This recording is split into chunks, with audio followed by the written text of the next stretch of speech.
Welcome to a special episode of Dr. Damage's show. Welcome. Our elders say that it's always good for the wind to blow every now and then. Do you know why? Because when the wind blows, it gathers leaves and heaps them by the roadside. but that is not the first thing that the wind does. What the wind does when it blows is expose the butt of a fowl.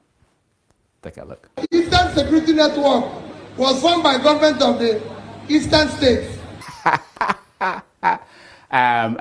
Sasha, what's wrong with you? Eh? What is wrong with you? Why are you starting from this? He wasn't the first person that encountered the wind. Eh? Okay, let's start from the very beginning. Let's start this story from the very beginning. So, the Arewa kingmakers demanded that all the presidential candidates in Nigeria must come for an interview for the job. Excellent. That's what we're talking about. They called it an interactive forum. Interactive. And guess what? They showed up. The big names. They showed up. Bola Tinubu also went. That is when you know that something is important. When Tinubu suspends everything.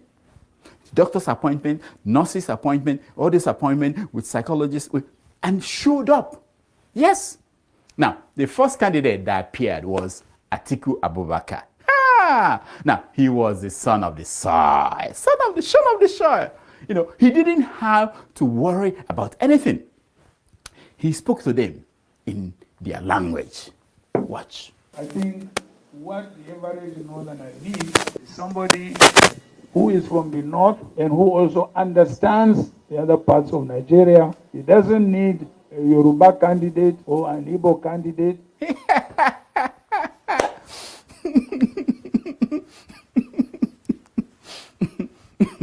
Well, you see, I used to think that Atiku was not that bright.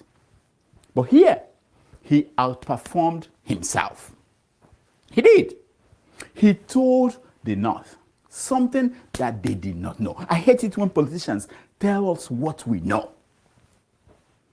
How would he not know that in the last 8 years, that Igbo man with a Yoruba mother called Buhari had presided over Nigeria and destroyed the North? How would they not know if Atiku did not tell them? I don't understand why people were mad at Atiku for what he said. Some were even calling him a bigot. To Fiakwa. I'm like, what? The man married an Igbo woman, Yoruba woman, Hausa woman. What else do you want from him? As a result of these marriages, his DNA has changed. Eating amala, apple, and tuwo has wiped out any bigotry cell in him. The next fellow that showed up for the job interview was Bola Tinubu. Hey, Ashiwaju. The man mesmerized people in that room with one of his greatest speeches ever. But it was when he was asked about climate change and what to do about these demands from the West that he showed his ingenuity. Watch. If you don't guarantee our finances and work with us to stop this, we are not going to comply with your climate change.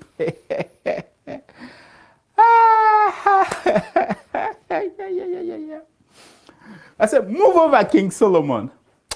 Move over. Here comes the Jagaban of Lagos. Wisdom.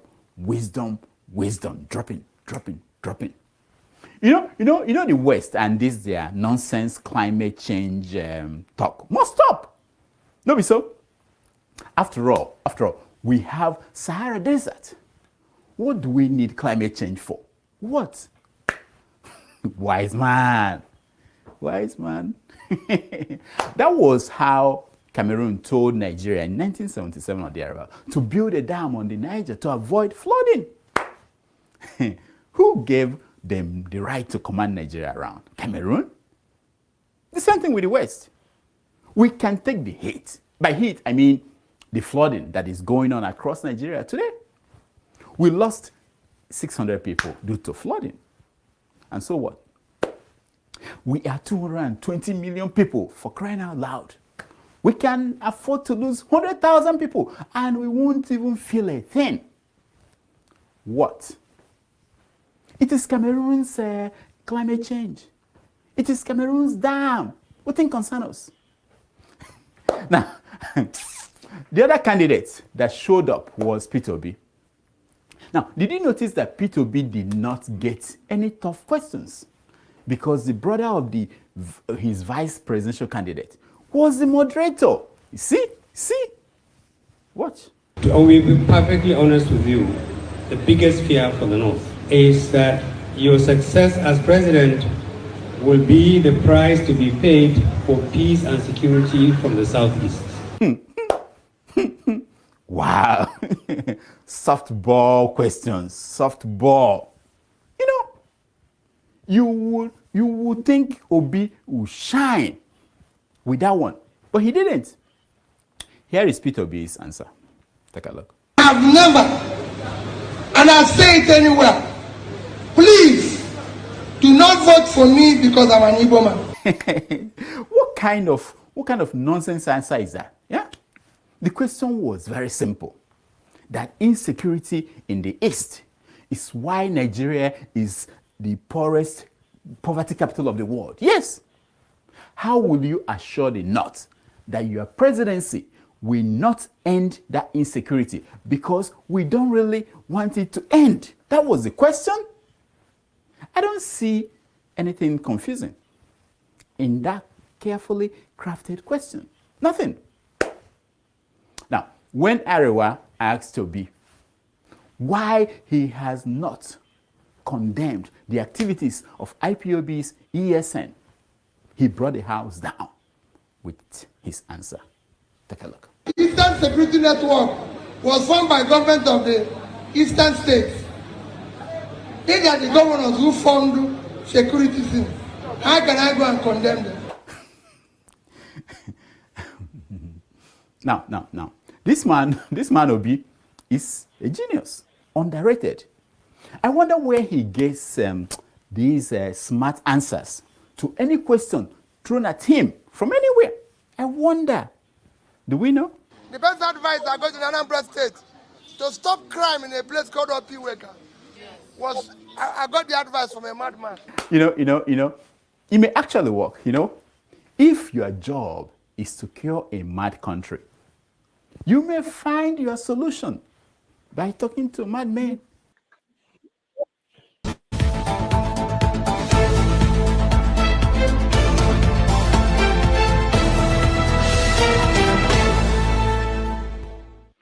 Hello, everybody. Welcome to Have Your Say 247. My name is Rudolph Okonkwo. This is a special edition.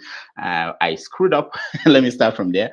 We were supposed to have this special conversation with Yusuf Abubakar, who is joining us from Australia, but I miscalculated the time or the day. I knew it was 6 p.m., but I thought it would be 6 p.m. tomorrow, but already they are in tomorrow, which tells you that the world will never end because God will not be able to pinpoint one particular time to end the world. Anyway, thank you for joining us, all those who are watching. We are going to talk to Yusuf for at least an hour. We can bring him back another time. So let me bring in Yusuf Abubakar all the way from Australia. Yusuf, welcome to the show.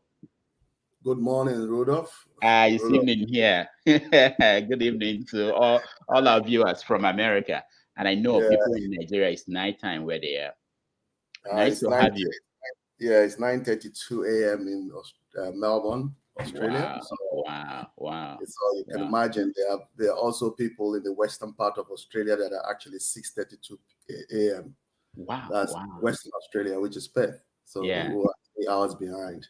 Yeah. And in actual sense, we are also 3 hours behind New Zealand. In Auckland, they are approximately 12:32 p.m. for Saturday too. Yeah. So this is the country called the Down Under.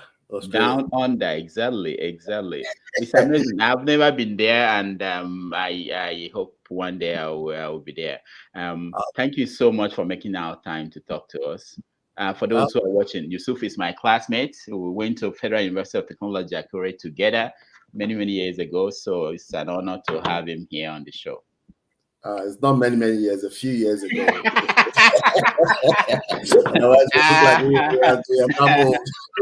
I went to one space today, what do you get, Twitter space, and people were talking about how much money they paid when they were in the university in Nigeria, and I was laughing at them. They were talking about 50,000. When I was in school, 50,000 was like enough money to pay for you to, I mean, too much money, you know. But that's exactly that's the fact that most of us don't want to actually let go, because whatever you're paid that time is all about, it's just relative to what we are today. It's the sign that you're actually improving. It's you're moving forward. So for those people advocating to go back to that same type of timeline, it doesn't work, because the taste today is different from the taste. You can imagine how many of us watch television through Grundig TV. Today we are using Samsung, Apple, or whatever you can call what we have today. The technology is even far better. So I imagine when people say they want to go back, I imagine what type of colors do they actually want to watch on TV? Billion pixels, or they just want to watch 480 pixels. So it's just quite a different world entirely. So I think the idea of moving backward is only for the weak mind, you know, that does not have ways to solve issues to move forward. They fall back. You understand? So so that's basically my own concept. I don't believe in going backwards. All right, we are going to cover some topics, and then we get our viewers, audience to join us. They're already in the studio, some of them. We want to talk about how you see Nigeria from Australia, you know, because Nigeria is complex, and most people are confused about what's going on there. Maybe we hope people who live far away, like where you are, or the experiences you have there, will give us you help to give us a different perspective of what we're seeing out of Nigeria. We're also going to talk about opportunities. You know, before the show, you talked to me about opportunities that are in Australia that most of our people may not know who are in Nigeria. So let's start with that. We'll get our audience involved in a few minutes, just in another 10 minutes or 5, maybe 8 minutes. So now, when you look at Nigeria, what do you see? See, it's very disappointing, very disappointing what Nigeria is today. Not as a country, but as a people. You know, I would say basically that Nigerians don't see much about people like us in Australia, because most Nigerians only know things about US, Canada, UK. But fortunately enough, Australia is where quite a great number of successful Nigerians actually reside. And I think because of the distance also, it does not actually give that opportunity for Nigerians to actually understand truly the potentials in Australia. But with regards to the way we see Nigeria today, as from my own point of view, I would say the governance itself has been a complete failure from the local. I wouldn't possibly put the local government into this particular aspect here, because the local government's their faults is not basically from the local government itself. It's actually from the two other tiers of the government, the state and the central government, which is Abuja or Asurok, as they call it. So those two arms itself is a complete disgrace, complete disappointment itself. When you look at the amount of allocations that have been given to states alone, some of these states will have actually shown a lot of proof of what some people are actually out advocating about separation. Some of these states could have proven to the actually central government, this is what we could do with this little amount of allocation they have given to us. But you can't actually find any of this stuff anywhere in Nigeria as a whole, entirely in the state.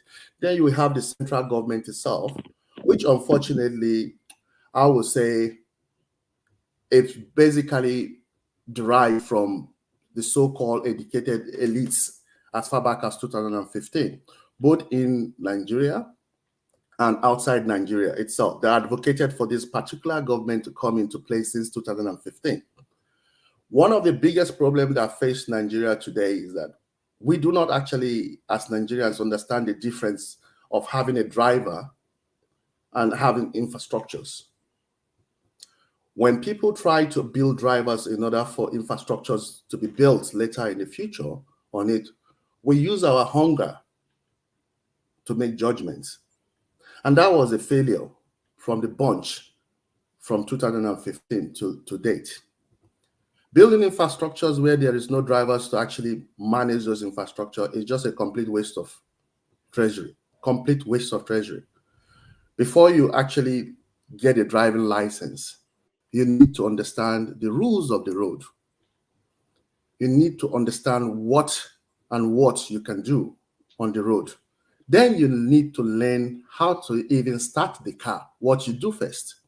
These are drivers. You just don't go and buy a car and then go get a license and then you start driving when you have no clue about what this car is supposed to take you to. So, like for me, I would say, basically, the way we see Nigeria in this particular dispensation under Buhari is a disappointment and very, very shameful. Now, I know that you know the northern part of the country very well. I was born there. You were born there. Okay. So yes. why is it that Buhari continues to have the support? You said now that it's a disappointment what happened in the last 8 years. Why is it that he continues to have the support of people in the north? See, Rudolph, there's an issue with Nigeria when it comes to education. We tend to see education from the eyes of the titles we are given from education, and the grammar we can speak or grammar we can write. Education basically is just a platform for you to continue learning. You keep learning and you keep learning. That is what education is all about. It is how much you are in the education, that is how fast you can learn. It's not about the title. We need to educate ourselves, especially about the North itself. The North is not a particular region in Nigeria that believe in expats. It's a collective arm itself. So from the far, especially from the people in the South who have never been in the North or born in the North, they really do. Sometimes you are even born or live in the North, yet you do not actually understand the concept of what the North is about. It's a collective society where people make a decision. And when it comes to the politicians, it has actually come to light what the Norths are. The Norths are the true aspect of what politics is in Nigeria. Because some of us in the South don't understand what politics is. Politics is all about negotiation. You might tell your people you bring water for them, but at the end of the day, when you are in your colleagues, with your colleagues, and you negotiate, you might end up bringing fire. Because that's what they can give to you. It's all about successful negotiation. So when you make decision to put somebody into power, you're putting that person into the power because you believe that person can negotiate on your behalf. The North don't believe in experts. You do not come and tell us that you're going to bring water to us when you win, and then tomorrow you go and bring us schools. That's not what we actually agreed upon when we actually voted for you. So it comes to a shock for people in the South when a northern governor decides to build mosque for 90 million naira. Somebody in the South will say, oh, he used 90 million build mosque. Why you go build mosque? That's what they asked him to bring for them. Politics is all about numbers. It's a winning game. If you win and get there, if you want to change what you promise, you need to go back and negotiate with them and tell them, make them see reasons why your school is better. Not just bring school to them when they didn't actually agree on that, when they voted for you. So that's the politics in the North. So people get it wrong when they start blaming those in the leadership in the North for doing what they see they do. They don't do it because they want to do it. It's because that's what the people asked to be given, and that's what they are given. But people, someone will say, is leadership not showing the way? is it following the people? Is it not showing the way? There's an aspect of that. Yeah, this is the problem with Nigeria. We tend to mix the language English. We have to be very careful with English. Leaders, when I make use of Nigeria, I'm talking about majority, because everything in Nigeria today is 99%. When it is good, it's 99%. When it is bad, it's 99%. So we don't talk about the 1%. Nigerians should be very careful about when they use terms. Leaders are not born in Nigeria. We create rulers. We don't create leaders. So when we should make sure we use the right terms and right words when we make description of things we're doing. We cannot lead in Nigeria. Rudolph, you know quite well that to lead, you show by example. To rule, you dominate people. What do you see in Nigeria today? Who is showing by example in Nigeria? Nobody. Everybody that rules, from local government council to local government chairman to governor to president, they rule. They dominate people. They oppress people. So we make this mistake of always thinking that we're going to make a change. A change by how? We can't. When the society we are born into does not actually create leaders, we create rulers. Right from the home, in an average Nigerian home, it is rulership. It's either the husband is dominating the wife or the wife is dominating the husband. Unfortunately, children never dominate any of the two. So it's all about domination. And that domination is what is in our DNA. We grow up to do it. We succeed from secondary school as class 1 to become prefects, all not because we want to add value, just because we want to take revenge for all the people, all the stuff we went through as class 1 students. There's no love in it. So it's very difficult for us to come here and sit down and start saying that this politician, this. They are rulers. So in order for you to actually go in with this system of rulership, you need to find a way to negotiate with them. Until you change the system from rulership to leadership, then you can compare yourself, because Nigerians are fond of doing comparison. Oh, the America do this or UK do that. No, don't compare those, because the simple term of what they live on is you don't exist with it. You are actually in a rulership society. Now, let me just move away from this and go into what is actually trending in Nigeria today, the obedience and all the competition in the three arms of government. One of the biggest reasons Nigeria will find it difficult to succeed, even with Obi as president. I can see that Obi is surrounded by youths, but the youths are also the problem of Nigeria, just like the elders are. The first and foremost failure in Nigeria is the lack of respect to women. Lack of inclusiveness of women in the entire system, from government, production, manufacturing, whatever you name. Yeah, we are. We have a country where 60 to 65% of our population are women. But they are actually on the third level or fourth level of the system itself. What we are facing in Nigeria today, for it to happen, you use the youths to do it. The elders, the article, the Obi, the Tinubu, and all, their foot soldiers are youths. Their foot soldiers are youths. I'm not saying that the youths are not good or they're not ready to do what they're supposed to do, but that's not the focus. The focus is how to bring this other part of our society, which is more of emotional tendency, that can put a little bit calmness, like Rema said in his music, "Baby, calm down," to calm the society down. It's the women aspect of it, the respect for women and the placement of equality and equal staple for women. There and then you will start building a real society itself. That's the drive I'm talking about. We are not looking and focusing on that. Just like the Obi is pushing with the youth, Obi should also be pushing with women. The women part of it. Take countries like, you look at the successful countries in the world, the US, the Australia, Canada, and all this stuff. the Scandinavians. Look at the society in the Scandinavian countries, the success in Sweden, Denmark, Norway. These are all women-driven. Finland, all women-driven. Australia, yeah, Canada, and all the stuff. These are society run strictly by leadership and historical values they have. But when you look at countries where failures are just eminent, it's just basically because of lack of respect for women. Now, let me.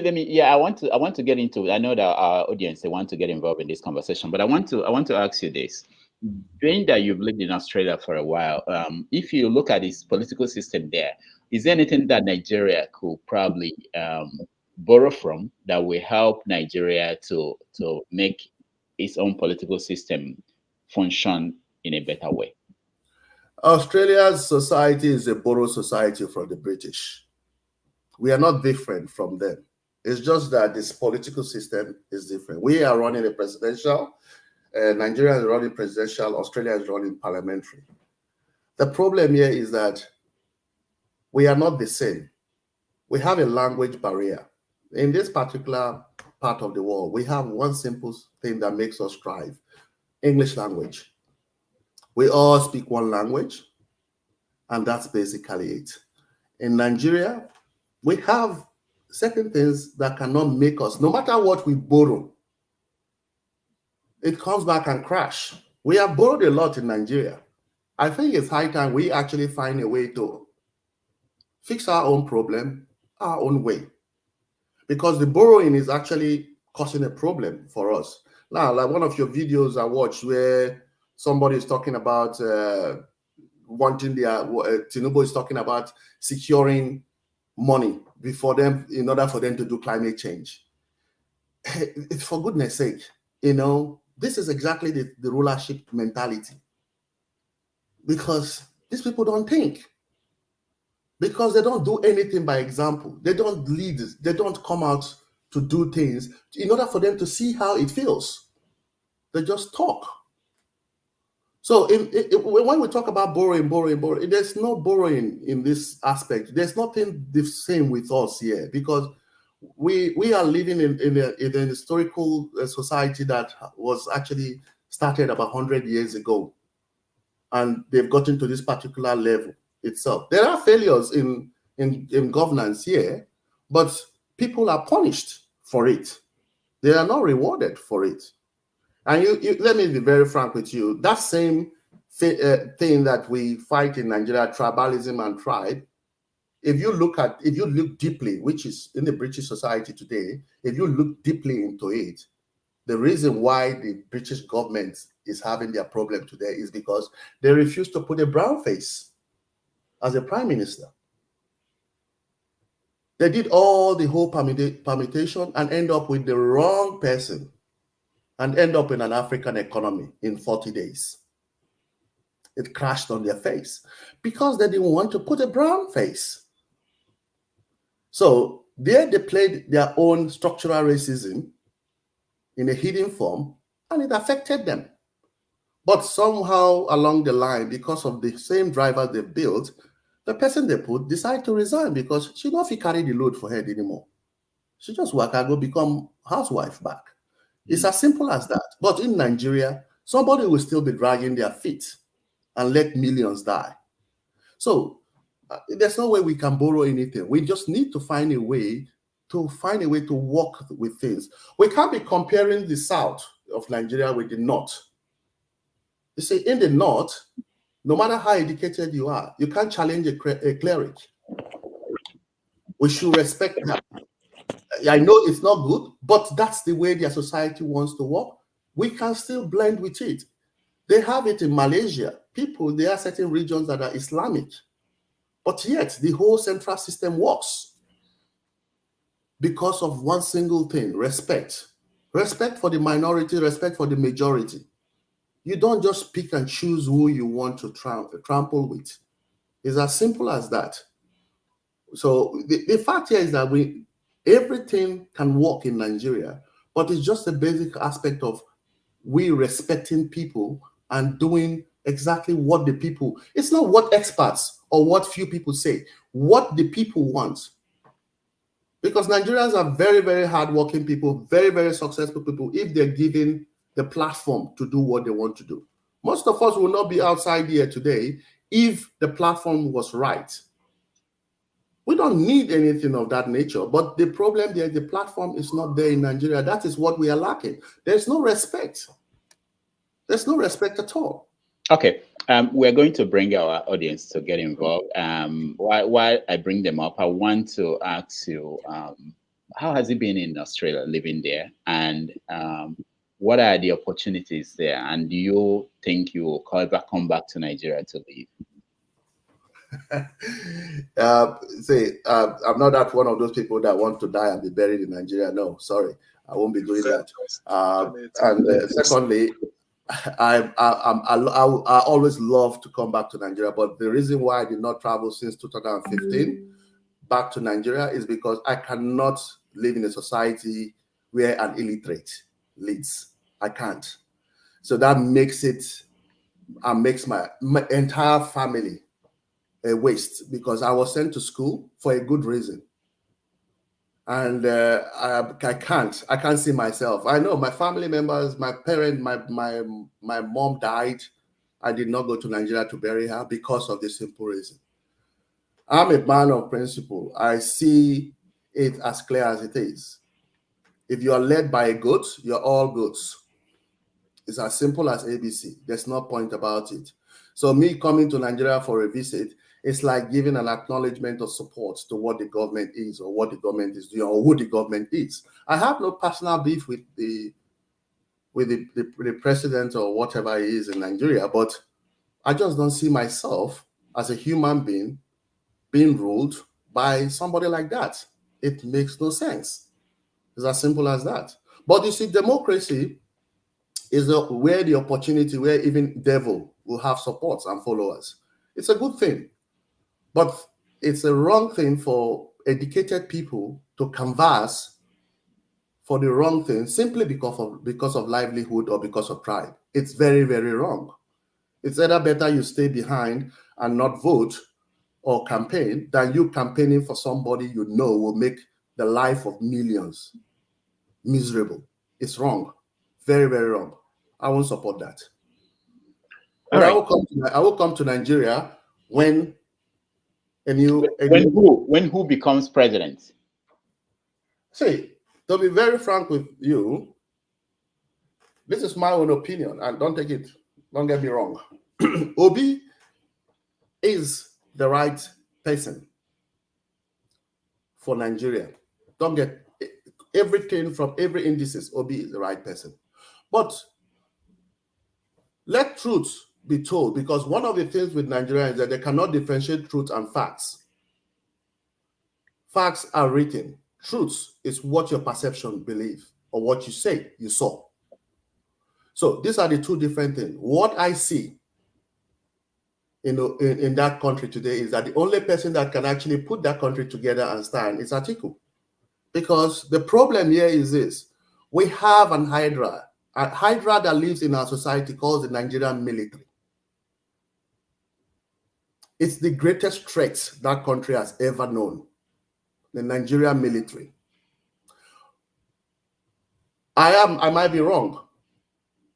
I see an Obi coming into power and then some set of idiots, just like the same idiots that actually cut short the Nigeria society from 1960 by bringing in the first coup and turning the whole country into what it is today. The same thing will happen with Obi. I'm not praying for it to happen for him, but that's what I foresee if Obi becomes president. These assholes will make excuse, and that's the reason why they put all their so-called retired generals around the country as ambassadors to the neighboring countries around us. So Atiku is the only person that knows the ball game, that knows the people, that knows just exactly how Obasanjo made them to calm down and not come into government. Atiku is the only one that has that same mentality. Obi is an entrepreneur. He has the brain to bring Nigeria into what it is today. But the platform under him is very shaky. You know, when Jonathan told you there were evils in Asu Rock, people were laughing. Rudolph, you and your people in press, we were laughing at them and saying that they failed, they did this, they did that. But those are the truths. We have a lot of hydras in Nigeria, a lot of people that will sabotage you from the beginning, and Obi has that problem. I know Obasanjo is there with him, but what do you expect Obasanjo? Obasanjo can only go when there is a table for him to discuss, to settle matter. If there is no matter to settle, he will not be useful. So my fear is that if we get our choice, which is Obi, will he last? That's the problem. So the only person that actually seriously have the opportunity and chance to win is Atiku. And he's going to win this election, not because he's the chosen one. It's because he has the infrastructure or the structure to do the Nigerian thing in election. I'm not saying that is rigging, because rigging, everybody has opportunity to rig Nigeria, because that's the only way you win election very well in Nigeria. Everybody has the opportunity to do so. So if you don't have enough to do it, so be it, because Nigeria is a very forgetful nation. 7 days, that's how we do things in 7 days. Naming ceremony, burial, everything in 7 days, we forget and we'll move on. So that's basically my own opinion. I'm not saying that's the day, but for me, truly, if I want somebody to win, I'll prefer Obi. I'm a PDP member, but that's what my opinion is. Okay. All right. Yeah. Let's go to our audience and let them participate. I will also ask you more questions and as we go. Mazam, welcome to the show. Unmute yourself, Mazam. Thank you so much, Mr. Rudolph. Thank you, Mr. Abubakar. You have said a lot, which is quite true. Although my fear with Atiku is one thing. Atiku is a fine candidate. Yes, he is. He knows Nigeria, I think, far better than Obi, and based on his political history, he was once the vice president, so I believe he knows so much. But there's one thing I am scared of when it comes to Atiku, because Atiku is a friend to both the people that have put Nigeria to where it is today, the ones that are in APC and the ones that are in PDP. And these two people, if you put them together, these two set of people are fighting to retain the status quo. So, and I see Atiku being the unifier, is not someone who will unify the country per se, but instead he will end up unifying both APC and PDP together. And that is when they will come and finish us. That's the truth, because that's what we are afraid of. And these people will come, APC and PDP will unite. We all know that their ball game is to defect from one party to another and then join the president and become saints again, just like it is in APC now. If you move from PDP and join APC, you have become a saint. So your sins will be forgiven. And these same people will enjoy the proceeds of looting, and the ones they have looted, they will continue to loot. So that's my fear for Atiku to come in. With Obi, another fear for me is that the way Obi is going, just like Femi Falana said, that he should embrace the people and leave the owners of Nigeria. Because at the moment, the people are the ones standing by him. So I know that particularly not as a region, or not as a region, he does not really know much about the North. and the same people that the people that will guide him through and tell him things that are needed to be done in the north are northerners. So just like what happened to Goodluck Jonathan, it might actually happen to him. The same people advising Goodluck on insecurity are the same people using that insecurity to embezzle public funds meant for funds meant for security.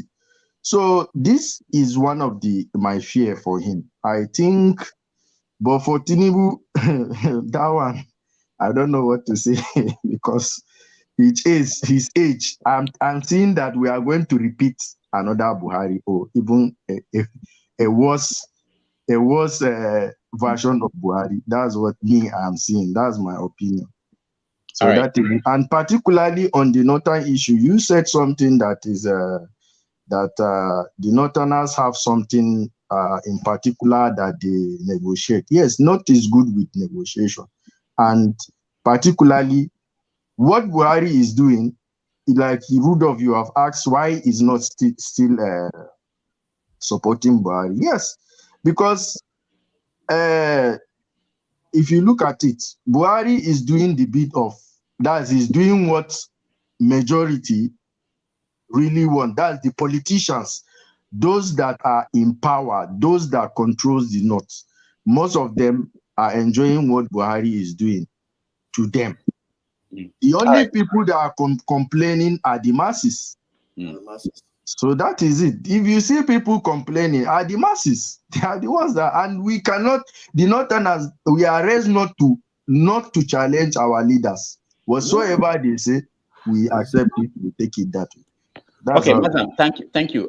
Yusuf, I know that Mazam is also from the North and he understands but do you think that his assessment is right in terms of the masses? I was thinking that the masses are the ones who are actually behind Buhari. They see them, running around. No. Rudolph, they are being controlled. they are being controlled by the elites. Yeah, so, Rudolph, let me tell you one thing. I was, like I said before, I was born and brought up in Kano. And I wasn't just born. My dad was actually advisor to Adobe Aro. They went to school together. The first abattoir in Kano State was built by my dad. Now, the thing you need to understand, my own father contested election in Kano State. I was named Yusuf after Maitama Yusuf, who was actually my godfather during my naming ceremony. So, I was born in Otoro, but I lived in Sabongeri. But the mosque is just directly at the end of my street, the major mosque itself on France Road. My dad also, we live on that same street. Other stuff that we do for the Emirates and all the stuff. My dad was not just an advisor, he was also a title man in the palace. But he was originally from Edo State. This is a tricky part you have to understand. Nigeria was a very, very lovely country before shit happens. But the unfortunate thing is that at that time when we were lovely, we were very, very lazy, not very creative in doing things. That's why it cost us a lot. When we start realizing things, we start doing things. What Maza have said is actually the truth. The masses, we are trained to follow our leaders. My father was in MPN, I was in PRP. Because I went to school in the core section of the city, the closed city itself. That's where I went to school. I went to GSS Gwale. Now, the thing there is this. We were never trained to challenge our leaders. So when you see youths coming out for Buhari's campaign or Buhari's trip into Katsina and all the stuff, it's because the head of the Ungwa has told them to come. Buhari is not there every day when they are being fed. It is somebody that feeds them. And when that person calls upon you to come and do just one duty, who are you to say, no, you're not coming? You will close your shop You will close everything and come and shout for just that one day and go back. That's the job. It's shouting now. If everything finished, everybody goes back. But the truth of the matter here is this. Elections, even Rudolph, in your own village, somebody is there that controls. You don't see them. But come the night when they start making decisions, and as some INEC people have openly told many of us here, they count from there, they go and count again somewhere because certain people have done certain things. This is the rigging I'm talking about. It might not happen in your ward, your little ward. Your ward is not a number. But when everything comes together in your office, people play the game they want to play. And that's where this thing is lost. So, but we are not saying that what is happening in the North is good. It's not that it is good. It's a tradition. It's a tradition. And as we all know, there's a difference between tradition and culture. Traditions are very, very hard to change. Traditions are very, very hard to combat with. But you can make changes to culture. But tradition, no. The Hausa man's agbada can be changed, which is his clothing. It can be changed anytime. But this tradition of respecting a cleric over somebody that is a professor is already there. It's as simple as that. So my take here is this: like we all, let's just call a spade a spade. It's opinion. We are not actually going to judge people based on it. Atiku, let's take example somewhere like Delta State, where you have the vice president to Atiku. Who do you think openly in Niger Delta State will win the election between Obi and Atiku in Niger Delta? Now, one thing you should understand: winning a state is one thing. Getting 25% is another thing. You are required to get 25% from a state in order for you to be counted forward. That's the election. That alone in Niger Delta itself, for Obi to get 25% in Niger Delta, Rudolph, I'm betting you it's going to be tough, except something else is done out of it. Forget about what is actually being said. These are the little things that are actually we need to follow. Because if you have a state like Niger Delta coming up to say that there are 1 million, and then you have 1 million people coming to march for Obi, who are the people that are going to vote for Atiku? So we need to be very, very careful about this thing. I wish Obi to win, but like I told you before, my fear is not about him winning. It's about them letting him to rule. That's another point of call. Right. All right. Thank you. So can I add something, please? Just 1 minute. I wanted to go to other people. You can hang around. We'll get back to you. Okay. Okay, no problem. Okay. All right. Ovie, you are next. Thank you, Mr. Yusuf, for being with us this evening from my end. 2 questions. You kind of fault Buhari, or let me say this administration, for putting retired military guys to be the ambassador to our neighboring countries.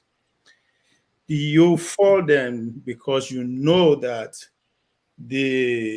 our foreign counterpart, talking about the high and mighty, the France, German, and all that, most of the ambassadors to those neighboring countries are also retired military guys, especially those that are coming from France. Did you know that before you actually criticizing what Buhari is doing? Or you don't know? That's one. 2, you said something about the Nigerian youth, and the women. Let me focus on the women, that the system entirely forget about them. I totally agree with you, but for me, I don't think it's just political. It has to do with our religion and our culture that actually relegated the woman out of the whole playing field. You also point out the Nigerian youth, but you living in Australia that practice the other side of government that we are practicing, which is the parliamentary, and we are practicing the presidential system. Do you think the system, the way the Nigerian design it, have room for the Nigerian youth at this particular time? Maybe as we evolve, as the democracy evolve, maybe, but at this point in time, do you think the ordinary Nigerian youth actually have a say the way the process is set up? And do you think that every Nigerian understand the party political system that we are practicing? I say, sorry, Rudolph, what was his name again? Because he has Kwankwaso. You can call me Kwankwaso, but he's okay. Kwankwaso, who is a current governor, a former governor of my state. So here is the thing. First of all, ambassadorial position are diplomatic. They are diplomatic. They are not in every embassy or high commission Nigeria has.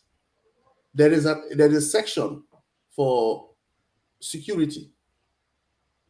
If you want to put a retired soldier to go and be head of security, that is fine. If you now decide to put them as an ambassador, on what grounds? You see, this is one of the things that Jonathan had as a problem. When politicians failed in Nigeria, he makes them ambassadors in the country. Somebody that cannot win a ticket in your party, you are making him an ambassador. On what ground? What is that qualification? If his own village people don't like him, how will people outside like him? Now you're taking a failure, a set of people that are actually depriving Nigeria of being what they are supposed to be.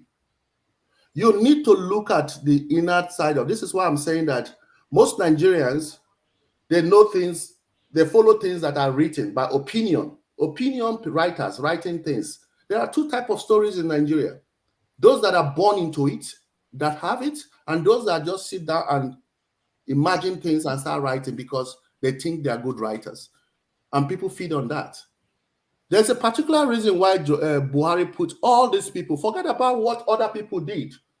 These people are actually encroaching for the future. They are not doing it for the purpose of the country.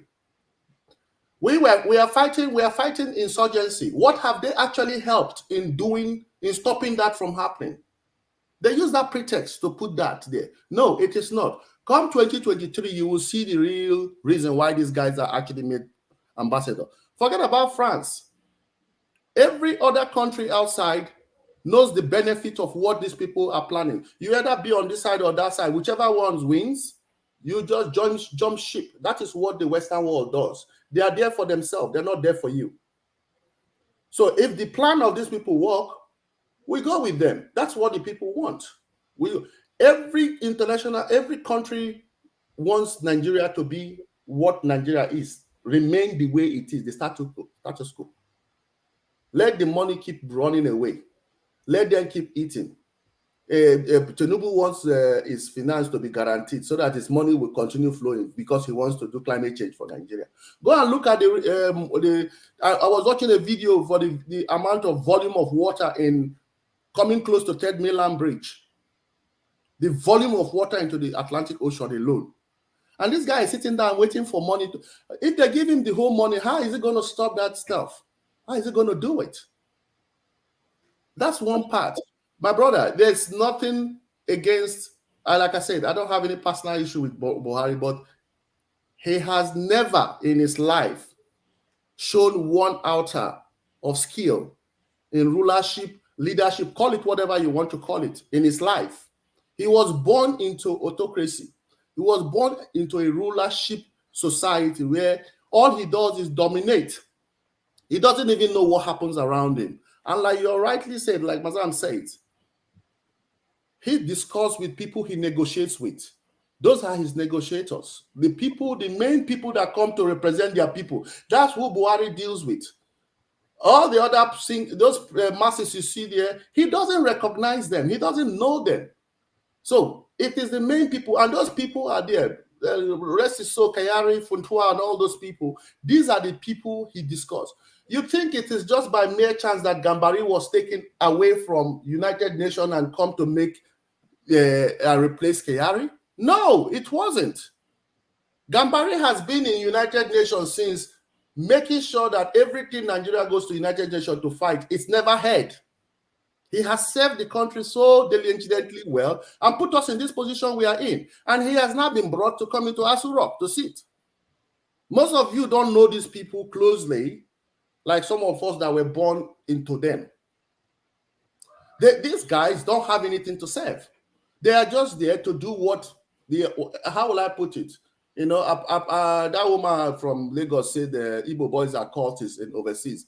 These are cults. These are the same cults that feeds on her too, that she doesn't understand. So it is very, very shocking that we will sit down and we think that, like you said, the youths. I don't have problem with the youths. The youths also have, the youths include both female and male. Don't get me wrong. But what I'm talking about is that we have the male society in Nigeria, which is about 40%. And we have the 60% who are women. And the entire women are disrespected. They are not actually equally placed in the society. And that's the reason why we are having problem. Look at the society around you where most of us live. They've moved away from this thing. Women are in this, and it is thriving. Today, churches, mosques are no more place where God is actually practiced. People practice it in hospitals, aged care, disability homes. They give, they show humanity to human beings. They don't go to church to pray to God. They give to God where God has given them success. They share that with you. You go into the Western world today, their church is hospital. Their church is aged care, disability homes. They take care of the vulnerable people because that's what God expects you as human beings to do. We are still in the society where we go to church and ring bells and shout and do everything. Meanwhile, half of them are hungry. So it is some of those things that we need. We cannot sit down and start saying that these things will fix themselves from governance. No, it is the people that needs to actually rebrand themselves. They need to start looking, starting from their home. You cannot pretend you abuse your wife and children at home and you come outside and say you want to show kindness to people outside when you can't even do it in your own house. If you start from your own house, it will gradually grow. It becomes a norm. Every child in Nigeria today is born to dominate another child when they come out of their own freedom. All right. So that's the society we live in. Okay, thank you, Yusuf. Let's hear from Pansat. I'm not going according to the stage how people came in, but there's somebody I wanted to get to, Omoria. He's been coming in and out. You know, when he comes next, I'll get him to. I know he's driving. Pansat, go ahead. Thank you very much, Rudolph. Let me first apologize. I'm up here high in the mountains of Hollywood. There's no video transmission. I would perhaps tomorrow try to come on so I could really make my points. I will be taking up on Mr. Yusuf Abubakar. You know, when we're talking about the situation of Nigeria today, we have to really look at the entire thing. We're in trouble. We have a country that is in trouble. We have to resolve this problem this time around. There's no equivocation, sitting on the fence, nitpicking. All right? You can hold two positions that are diametrically opposed to one another.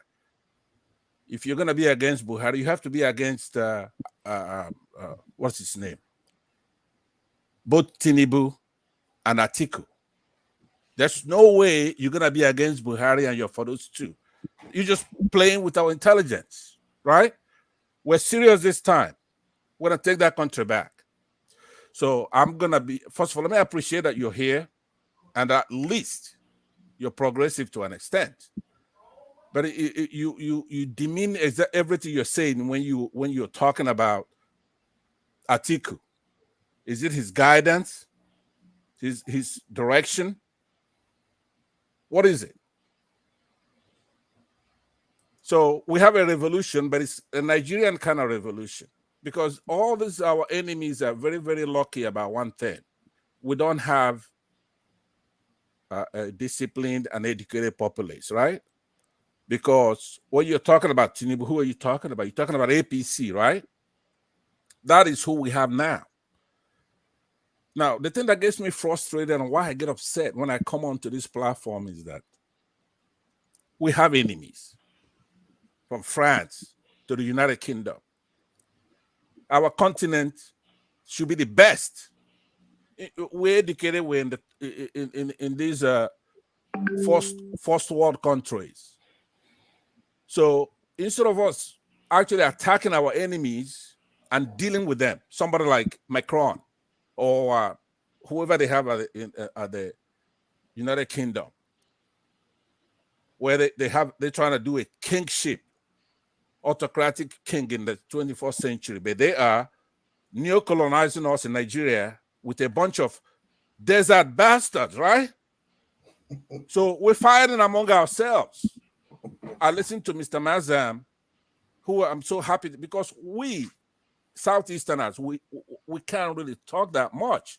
We need people like Yusuf Abubakar and Mazam to take the mantle and come on and say, you know what? It's over. We're going to make Nigeria good.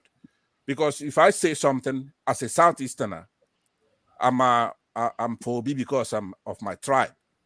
I've been in the United States for a long time. Tribe doesn't mean anything unless there is injustice. I'm a contra. When South America was having problems, I support the contra fight. In the United Kingdom, when you have the Northern Ireland looking for their freedom, I support them. So we don't have all day. Perhaps in the next few minutes, I'm going to be urged to round up. Let me say, let me go to Obi, for example. Having said earlier that we need Yusuf Abubakar and Mazam and people like that to step up, take the lead. We're going to follow you. But don't sit on the fence talking nonsense about Atiku can do this, Obi cannot do this. Because you have a choice this time. You're going to do the right thing. That election cannot be rigged. If you rig it, we're going to come after you from diaspora, just like Iraq of 2001. We're going to take our country back. We're going to do it democratically. If you rig it, then we're going to come after you. So let me say that Obi, for example, for openers, has transformed the political dialogue in the country. He's a Democrat. He's been all over the place pushing his agenda to the forefront of the larger discussion. Now, his impetus was unrelated, focused on two broad areas of national dysfunction: the corrosive corruption in the country and his mantra of going from consumption to production.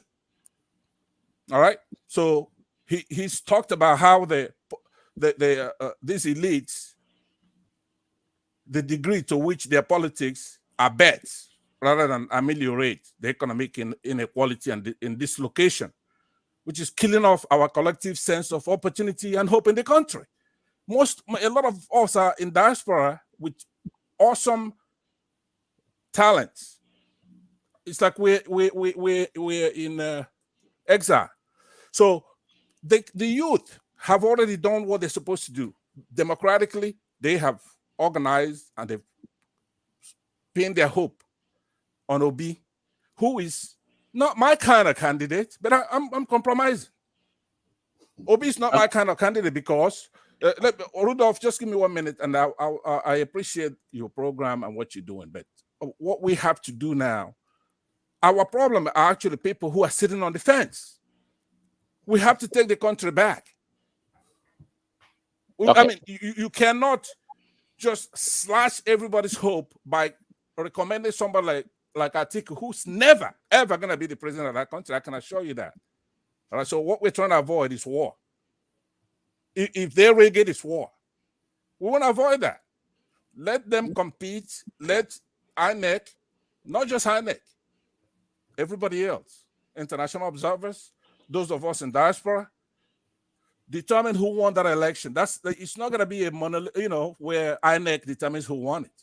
When we determine that the election was rigged, we're going to deal with every corporate in that country. I'm telling you right now, get ready for that.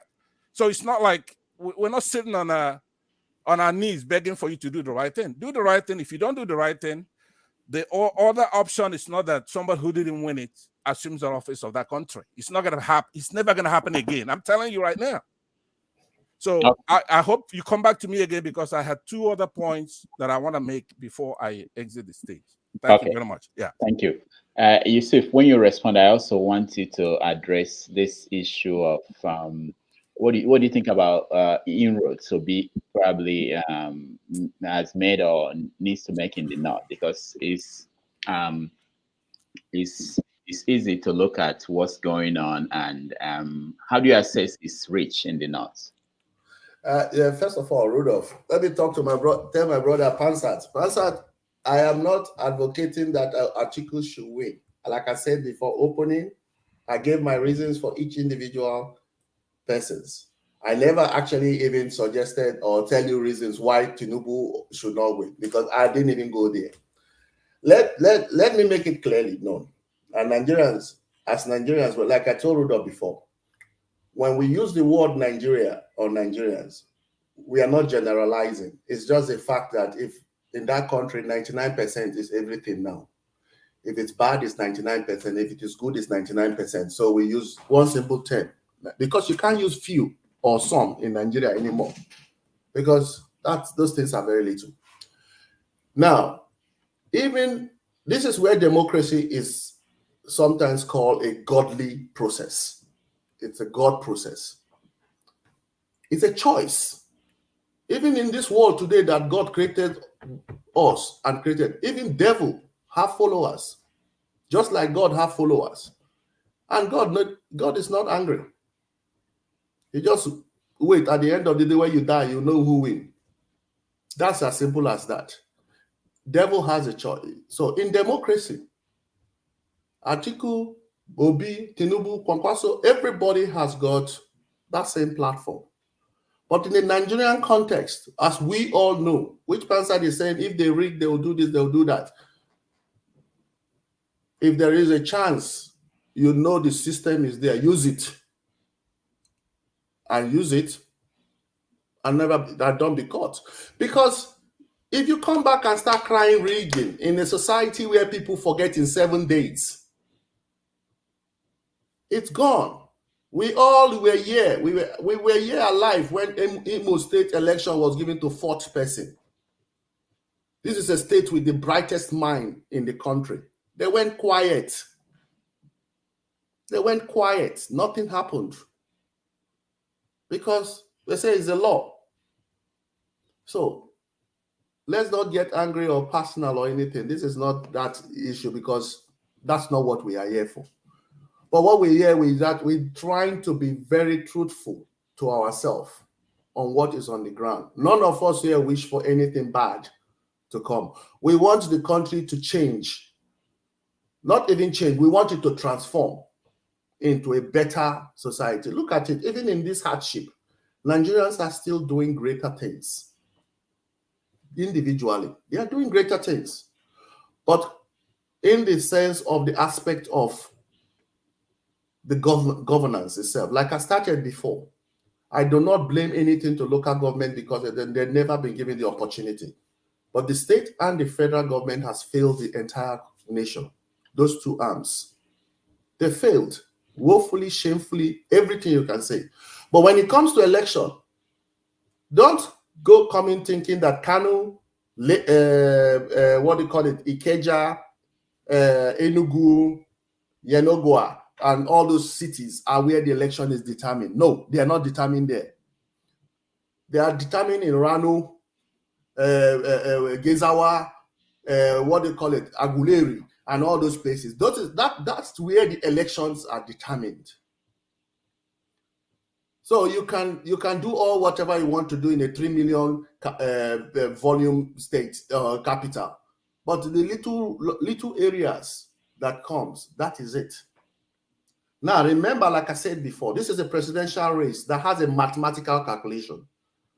You do not need to have 100% for each of the states. You just need to get 25% of the counts from each state, and your 25% is counted as one. That is the Nigerian presidential election. Get it clear.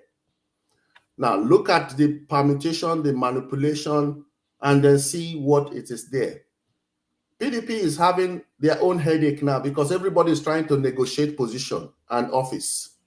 That's the Wiki's game. Everybody is trying to negotiate. They will come to that time when everything will be quiet. And we will not even remember if they pay you, if they sweet us. Nobody will remember because these people will be in their position already. Excuse me, could I come in right there? Thank you. Look, I by the way, I agree. Yeah. Oh, can start? Yes, sir. No, well, okay, we don't. We just want to get to other people because there are so many people. I will make it very succinct and very fast right here. Let me just talk to Mr. Abubakar on that. Look, we can't pretend that the Electoral Act of 2022 is not there. It's there. What held before is not holding today. It's going to take a while for people to understand that. You cannot vote twice. And you have to go in there and cast your vote this time. And there'll be forensic residue. Yeah, but let me stop you. Let me say it. The system you're counting on, how are you sure that that day the machines will work? I mean, you are sure that it won't work. Yeah, that's what I'm trying to say. Yeah, hold on. Yeah, I would recommend America 2020. Pardon? No, go ahead. I say machine working America 2020, but they still rig the election. So what? But there is an electoral act right now, okay, and there's if you, by the way, I recommend Mr. Igini that you should Google him and listen to what he's saying because he makes the points and he has the act to follow. And there's been elections since that act was passed. And trust me, even incumbent governors have lost, much to their chagrin. Okay, there's not going to be anything like that. Listen to me. Look, right now, Nigerians have an epiphany. They come from the north, the south, the east, the west, Christians and Muslims. And they want this country to move forward and get their act together. Okay, don't make no mistake about that. Yeah, preponderance is in the south and with Christians, that's true. But sensible Muslims and Northerners are on board. This is no time to equivocate and try to model up the waters and try to portray moral equivalence, which is very glaring. When I'm watching anybody, for example, Mr. Abubakar and Mazam, those are your sins right there. You're not all the way over there. You're gonna have to get over there, because I'm sure you know very well that if you go out there and rig that election, all OB and that you have to do is to find out that you did rig it, right?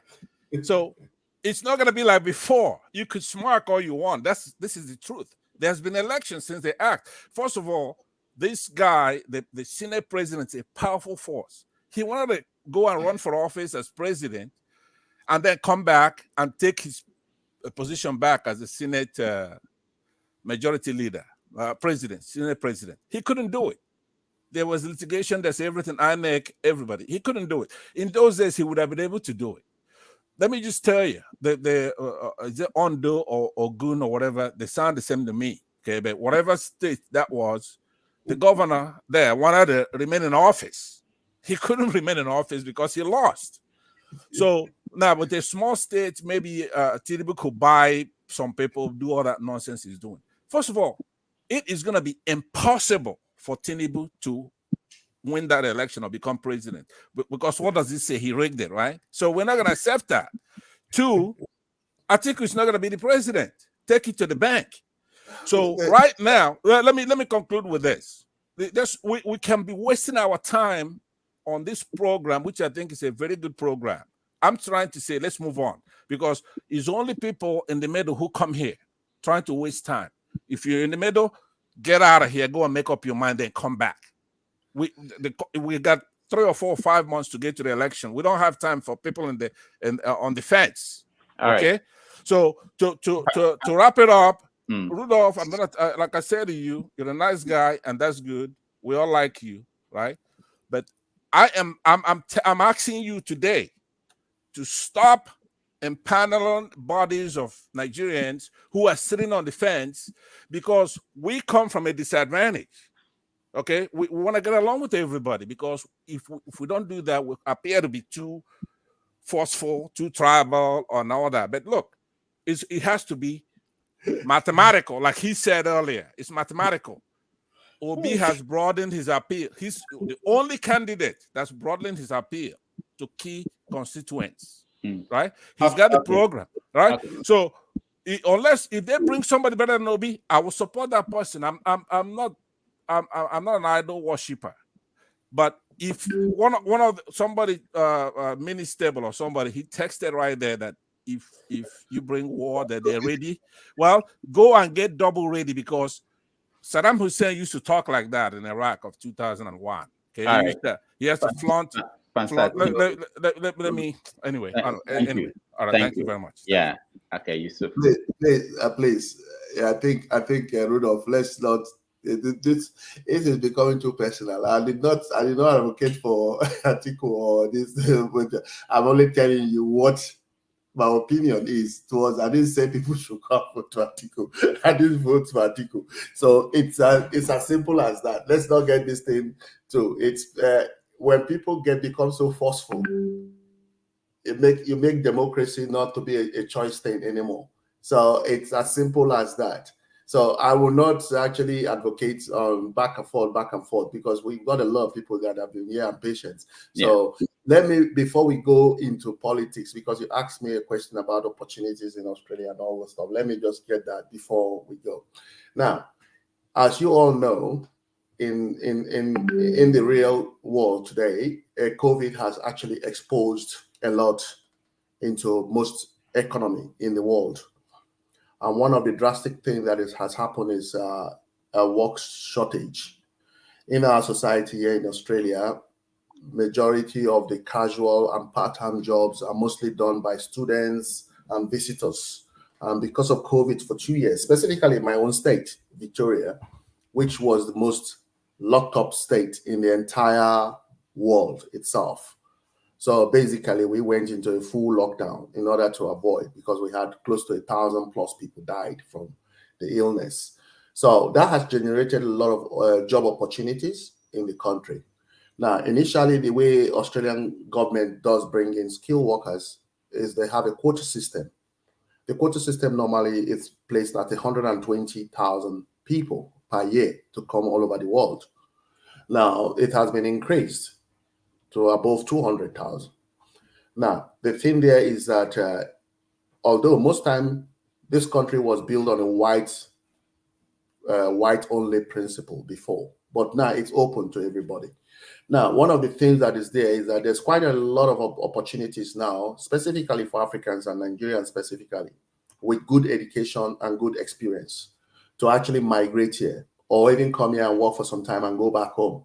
So there are greater opportunities here now, mostly specifically for people that are from 27 years of age to about 45. So because it gives that energy of this crowd. So the most important thing here is that you need to have some qualification, basically a degree, any qualification that is at least 2 or plus year of attainership for that. So, and also, if you are from certain countries, you are required to sit for an English test, which is the IELTS or what they call TOEFL and all the stuff. And you need to have a certain score. Minimum score for certain qualifications are 6.5, as high to 7.5 for positions like teaching, which is very, very highly in demand in this country, specifically the male teachers. Because in our society here, close to 82% teachers are women. There are few men in the teaching world. And that is a great aspect of opportunity for those people with bachelors in education to actually come down here to become teachers. A 3 years work experience, preferable, and that. Then we have greater rooms for medical doctors, nurses, engineers, specifically in the electrical world, civil world, not chemical or petroleum, because we are moving away from those areas of field. But in areas of electrical, civil engineering, structural engineer, sustainability engineers, and all the solar powered and all those type of things, we are very, very high in demand. Like in my state alone, we have got $155 billion road projects to be built just for my state alone. And civil engineers, structural engineers, electrical engineers are highly needed. Then we have, what do you call it, psychologists, what do you call it, social workers of high demands too. So, and the immigration process also is very straightforward. So there are different processes in getting into the country. So we have what we call independent skill migration, which is points based. Then there's regional migration, which is actually sponsored by the regional areas. And then there's employers nomination, which basically means an employer nominates you based on whatever agreement you have agreed on, and you come into the country on that contract. So these are the skill opportunities that are open, and it's all about preparing your documents, getting it assessed and all the stuff, and then you go in there. So if you go through the point base, you'll be placed into a pool, and employers will now come into that pool and look for you, and you go into an agreement and you come. And if you score very high in the skill migration, then you become an independent migrant, whereby you're given a permanent residence to come straight into the country. You choose your own job where you want to go. If you go to employer or regional, you'll have an agreement for a certain year period. So maybe 2 to 4 years to work in that specific area, that region.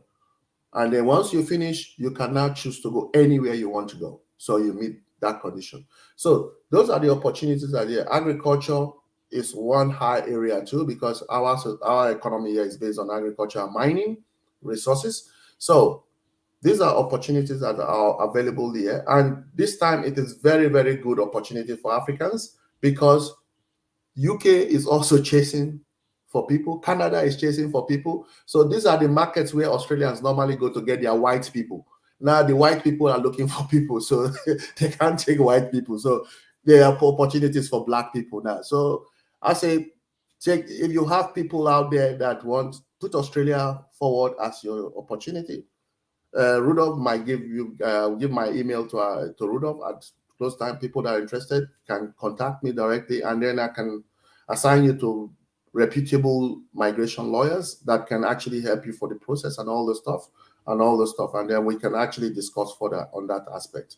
So I just wanted to get that out of the way before we get carried away, because when we start discussing Nigeria, it never ends. So I just want to take out that opportunity. Now, Rudolph, coming back to this Nigerian thing, we need to understand that information is for making decisions. That's what information is. That's why today, information is a skill. That's why you have people working in cloud technology, people working as data analysts, business analysts, because they are using information to do. I work as a data engineer. Information is not for gossiping. It's not used to destroy other people. It's actually used to make the rightful decisions. Now, when we talk about information in Nigeria, there are 3 or 4 types of information. The one from beer parlor, the one that is read from newspaper, the one that you're born with, and the one that you're forced to accept, either by religion, tribe, or collective foolishness. So we need to be very, very factual in our stuff, not truth, because like I said before, truth is all about your perception of what you saw. Your eyes can see, but it might not be the real thing that you're seeing. But facts is always written, proven, researched, and agreed upon. It's there. You can't change it. So in today's Nigeria, some people are really angry. Especially a lot of my people from Southeast. They are angry because they are marginalized. It's the fact. Nobody can actually deny that. It is open. But the truth about it here is this. We all have a different picture of this thing. You see, the Igbo man sees one death as less important to 6 million deaths. The Hausa man who never saw civil war never believes what the Igbo man is talking about. because the war never got to its place. Yes, the military that came to fight the Igbos were from the north, but the real Northerners did not see the war because the war never went to them. If the war has gone to them, their perspective will be different. The war never went to them. The Yoruba man is angry. Why the hell did the Igbo man bring the war to my place? Forgetting that Lagos was the capital of Nigeria and the war was between Nigeria and the southeast. And the Benin man is sitting down there and say, what did I do in this war that 6 months of my life Benin was captured? And we were going to put through all these things. There's a lot of confusion in the whole entire country because truth and reconciliation has never happened in Nigeria for people to actually come out and tell what they went through.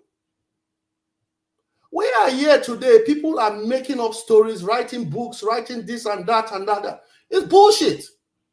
People are suffering, not because your number is high or your number is low. It's because there is a grave injustice that has been done to the entire Nigerian collective. We've never sat down and really tell ourselves the truth, what we all went through. I was actually in my mother's womb when when I was born. This war started somewhere in Vandika, where my mom comes from. My mom is from Cross River, from Ogoja. The moment my mom had me in Kano, I was 3 months old. My dad has to tell my mom, he say, you have to go back because I don't know what will happen because everything was like chaos. She walked and the war started. We traveled. Every bloody male citizen that lived with my mom in Kano that traveled with her back to Ogoja were killed. She was saved in Edo State, where she now ended up marrying an Ebini man. And I lived in Benin for 9 years before my dad came to pick me back. So when people talk, people don't know. Everybody keeps quiet. Everybody has gone through, we went through hell. I was born in 1965. All this chaos was going on left, right, and center. People were just messing up because two people just decided to drag a whole entire nation into their own personal way of solving problem. Yes, we are suffering today, and the Igbos are actually marginalized. That is nothing to be hidden about. Nobody can take that. And some people are thriving on it in politics. Like I said, politics is number because we are playing democracy. We're not doing parliamentary election. We are doing the election of presidential election where people are actually winning by numbers. I'm a Man United fan. And no matter whether I lose or win, I remain Man United for life. It's as simple as that. That is how it is. We bring this and we take it. People don't understand it when you become crazy, when you are believing something. It's the belief. We believe, but unfortunately, we do not have faith.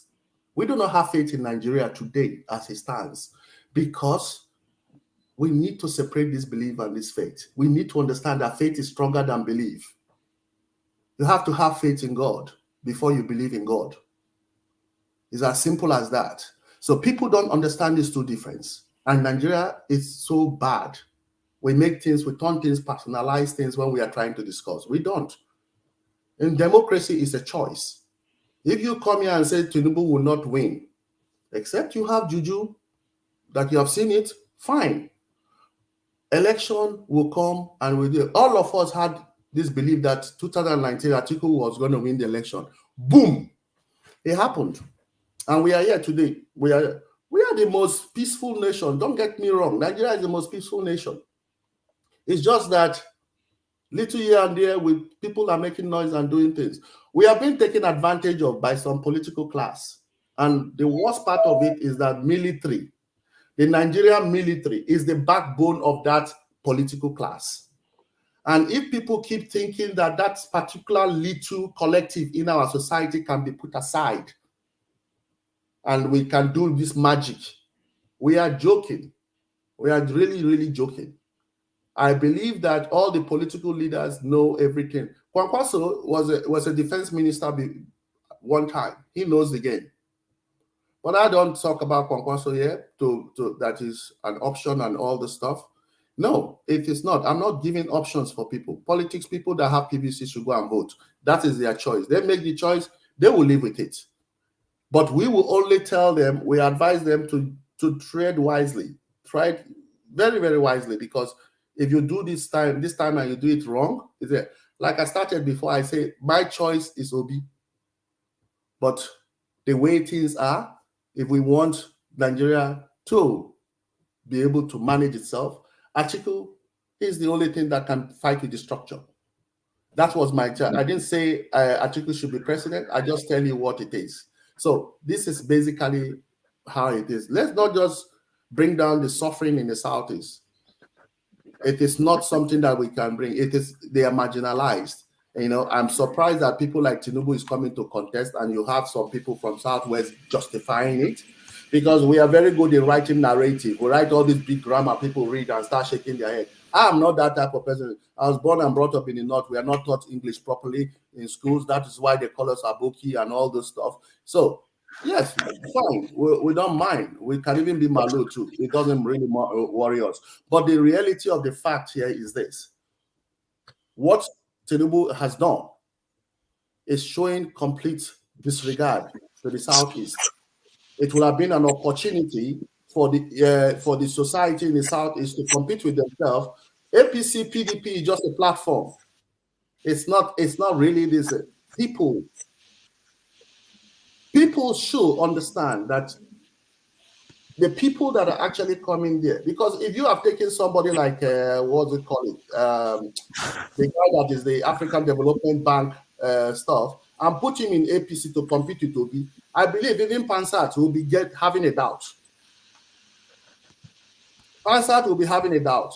It's about the people, and I can see where a lot of them are angry with the people itself. But the thing there is this: the people might look different for you with eye, but inside, if you want the system to work, because Obi was vice president to Atiku one time, there was a reason why he chose to go there. Now he chooses not to go because the PDP party messed up, because they didn't do the right thing, which is a good thing. And this is an example, the good reason why Obi should be given that opportunity, because he's a man that has his own way of life, that he believes he has a principle. Not people that are pushed there because certain people are actually paying their wages or negotiating with them. No, you need people that way. But is the Nigeria people really, really, really seriously going to be there to support and fight for Obi when the time comes? When the real time comes, will they be there to do it? And this is my problem, because the foot soldiers of these same people are youths. Look at the ones in Lagos that were marched for Tinubu. Those people are human beings. They are also youths. So where are they getting them from? This is the problem we need to face. So let's forget about this picture and all this thing. Let's talk about reality. How do we do a grassroots to understand and make the right people, the right person becomes the president? That is what we should talk about, because the rigging cannot go. The rigging is in the system. It's part of the system. And don't come back and say, oh, the rig election. It was there. Why didn't you find a way to do it too? So that we can actually come now and back you. This is the thing I'm talking about. Bring them out now so that we can actually hold them at home, so that they don't go there into the office on that day to rig. If you know the people that can do this rig, let us know, so that we go and block them at home, so that they don't go to the office that day. All right. Yeah. I'm sorry, Robert. I was spot on. That's it. That's just that's a fact. It's there. It's part of the system. Go do it if you can. Okay, hold on, guys. We have about 30 minutes. This was supposed to be a special edition. It's not like when we have 6 hours to talk on. Tomorrow we have that. 11 tomorrow. We can stay on till whenever. So I'll have to run through people and get a chance to talk and ask questions to Yusuf Abubakar. Let me come to Kene. You are next. Hello, Dr. Damages. Good evening. And Mr. Yusuf, good evening. Good morning, my brother. Yeah, good morning. Sorry. Oh, yeah, my neighbor. I did. Oh, good. So, Mr. Yusuf, I really appreciate your coming here today. I agree with a lot of the things that you actually poured out this evening. I think we share something in common. You were brought up in the north, and I grew up in the north as well. Though I still regard Plateau State as middle belt. I don't want to refer it as north. So and I believe I know a little or even more when it comes to politics, the political landscape in the northern part of Nigeria, because I've also worked in some states in the um, north central and north west of the country. So I will say a little about them when it comes to politics and democracy there. Personally, I am one that believes that Nigeria as a country is just existing without sovereignty. Nigeria is a country that the people don't feel the sense of nationhood in it. I love it when you say that a lot of people are angry, and especially the southeastern people feel marginalized. So, in such states where a lot of people in a given country don't feel a sense of nationhood, they don't have that sense of belongingness in that country, I don't think such a country should be qualified as the most peaceful country. If there is no justice, I don't think there is genuine peace existing anywhere. We're talking about not respecting women. You don't respect women, how do you want peace? Even in your homes individually, if you don't respect your wife, you don't respect your girlfriend, I don't think there will be peace, right? But let's look at it this way. P2B that I know, a lot of us here know that I'm rooting for P2B. I actually love it when you say that you actually would have voted for P2B, but I got a little disengaged when you stated that Atiku is the one you think will be able to fix Nigeria. That got me kind of wondering why Atiku. Because I know Atiku was in APC. Atiku was the one that actually was going around campaigning or canvassing for Buhari to become the president. Atiku literally told Nigerians that Buhari was going to provide solutions to its numerous problems. Then if Atiku was that good, why didn't he help Buhari to fix Nigeria? Why did he all of a sudden decide to push back to PDP to becoming the president? Atiku was a vice president. I didn't see any positive impacts that he actually brought to the table. So I don't know how he will be able to do it. I don't know the kind of magic that he's going to use to provide that solution. All right. We're talking about just a few minutes. We're talking about securing the country, providing security. I think the president is supposed to be the chief security officer of a country, right? What actually made Goodluck Jonathan to fail in that sector was the delegation. He delegates his office, his responsibility to others, and that brought him down. But the P2P that I know, when he was the governor of Anambra State, I don't think P2B ever delegated his position as the chief security officer of the state to anyone. He was there in the field. He handled it himself. And that was why Anambra State enjoyed that peaceful atmosphere. Actually, during P2B's time as a governor, I was in Anambra State. I don't know if anyone knows Anambra too well. Amobia, there is a place called Amobia, just by the state capital, right? The governor's lodge was in Amobia, and for the governor to go to his office every Monday to Friday, he has to pass through Amobia bypass, and our house was just by the bypass. Prior to P2B, Ngige was the governor. Believe you me, most morning, we as the resident of on that street, we do encounter a lot of gunshots, armed robbers everywhere. In short, Anambra was a den for armed robbery then.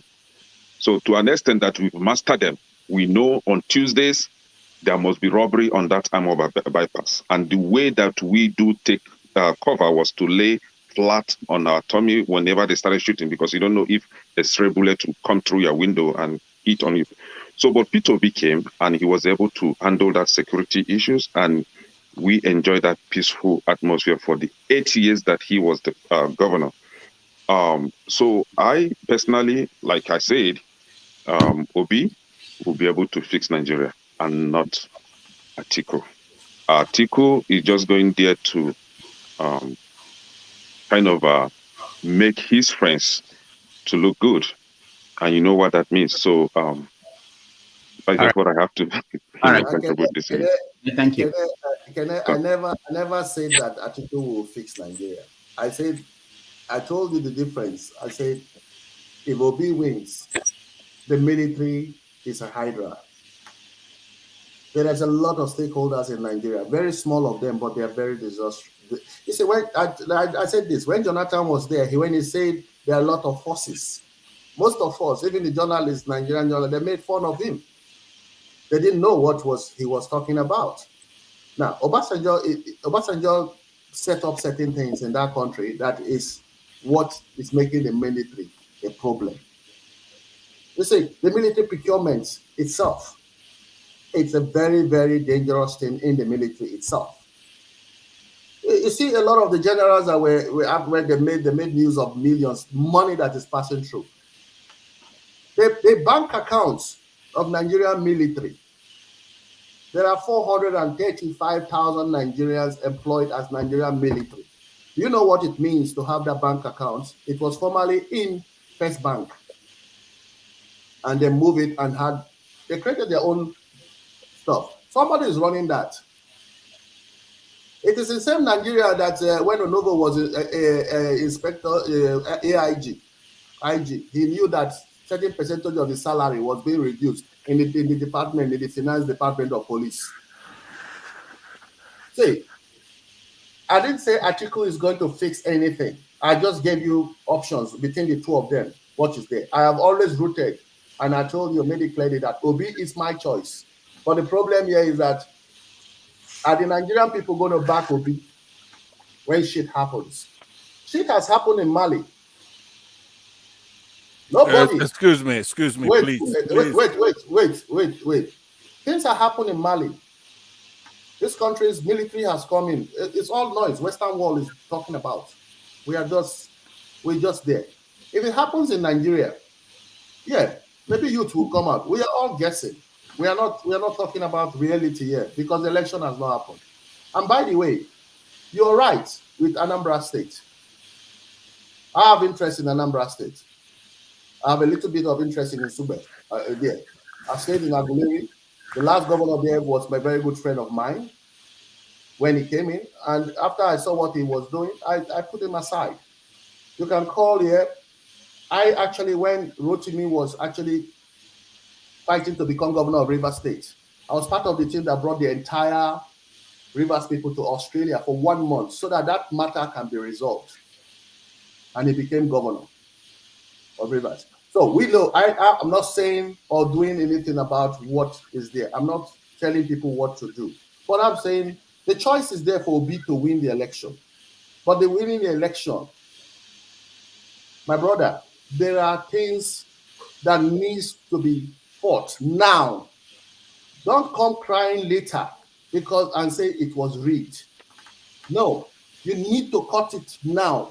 Start looking for it and bring it out so that the people can actually hold those people down so that they don't go and do it.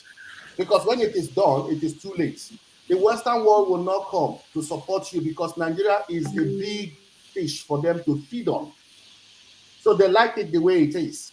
And to be very frank with you, they are not even ready for Obi to become president because it's going to stop them from a lot of stuff. So, but the thing here is that when you say Atiku does not have it, don't judge because it is wrong for us to do it, because this is the problem. The guy has the audacity to stand in front and tell you that he doesn't need a Yoruba man or an Igbo candidate to come and tell the North. This is desperation that people need to understand. Like I said it before here, the North does not believe in experts. They believe in collective negotiation. They don't believe in experts. You can be experts in all fields of curing their problem. That's not their choice. Their choice is the collective process they work on. That is the collective process he has to go into and actually work. Get in first and then solve problem. That is what I'm saying. It's of us sharing ideas to help him to do the right thing.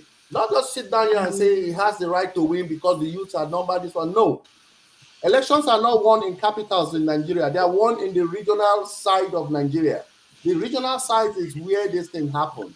All right, Doctor. So when you're talking about collective negotiation of the North, are you referring to the people, the masses, or just the elite? Because if you are referring to the people, the people don't make. The people make decision in the South. Yeah, but there's something that I noticed over over 20 years now. The political landscape that I know in the North 20 years ago is not the same as what with with what is going on right now. It's changing rapidly. I know back then there was little education, among the population, and that is what the elites actually wanted, and that is why they prefer to have almajiris to gather every morning in the corridor of an alaji to praise him. They used to say Renkashidede, which means God prolong your life. You're using that word almanjiri, which is wrong, because you don't understand what it is. Almanjiri is not what you see here. Those see, every house has different. I was part of that same thing. I grew up in it. If you classify that as almanjiri, I was one. Let me be very frank with you. Almanjiri is not what you see. There is a difference between almanjiri and poverty. Children that are street children that are actually under food. You need to understand. Almanjiri is for you to go out there and experience education in real life. It has nothing to do with the concept of what the Southerners say it. I still say you people cannot actually take away the difference between these two things. There are street urchins that are used by religious house at Madras that are actually doing. Those ones are people that the children, that their families are so poor that they've gone. And then there are people that are actually going through schools, which are actually called almanjiris. Education by street level, by real society. The North is a class system. And when I say collective negotiation, they are not doing it by calling the whole village to come and gather. The whole village has gathered with one person. That person has gone to the negotiation table for all of them. And that's the reason why you see like PDP giving all these delegates money and they are going back to share with people. This is the representation that the North is very effective about. In the South, you can challenge them because you are educated. And this is why I said in the North, you cannot challenge a cleric even with your PhD. Because the guy can just put his finger up there for you to be killed and you'll be killed. And nothing will happen. But you see, this is the problem, you understand. But in the South, such a thing cannot happen. No pastor can just say, go and kill her. We go burn your church down. But in the North, they won't do it. Because it's part of that collection, and it has been that is a decision from the cleric. We need to understand this thing, and we shouldn't judge them. If a politician in the North comes, he campaigns, he's campaigning on what the people he wants to hear. They'll tell him this is what we want. Can you provide it for us? And he says yes. Once he goes there, they tell him that they want a mosque for each of the streets, and he becomes governor. He builds the mosques in each of the streets. You in the South will be saying, look at these people, they are suffering, and he's building mosque. He's wasting money building mosque. He is doing for the next election because he has delivered exactly what they asked him for election. He has delivered. Next election, they vote him again, and you'll be there complaining, what are these people doing? What type of stupidity? That is exactly the type of thing that happens. We know in the South what we want. These guys know what they need. It's two different things. All right. Let me just say this. We have about 20 minutes left. It's unfortunate. We don't have a lot of time. So if I call you, please go straight to just 1 minute, comment or question. And then Yusuf, can you please take notes so we can go 3 people at the same time so that this I will call 3 people, they will have their say, and then you can respond to them so that we can run through everybody. tomorrow we have endless time, so please, we will do that tomorrow. We won't be able to stay as long as we normally stay today. So, and we see you next.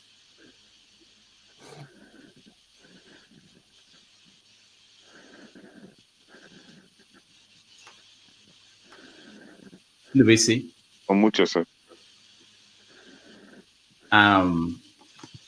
Rudolph, you can unmute. You are muted. You are muted. Sometimes I can't. You know, the system won't let me. All right, Luisi. Okay, he did it. Okay, Luisi can. Okay, go ahead. You are doing up and up. All right. So let's go to Jonaba. Jonaba, you're next. All right, Dr. Yusuf, thank you for coming. I think I'm used to most of your view. Thank you for educating your friend Dr. Rudy today. He needed to hear this, and I hope Kenneth said that he is school or he stay in Jos, and he went to where he served as NYC. That I forgot the name of the town last time. No, that was Shiroro local government. Kuta. Okay. All right.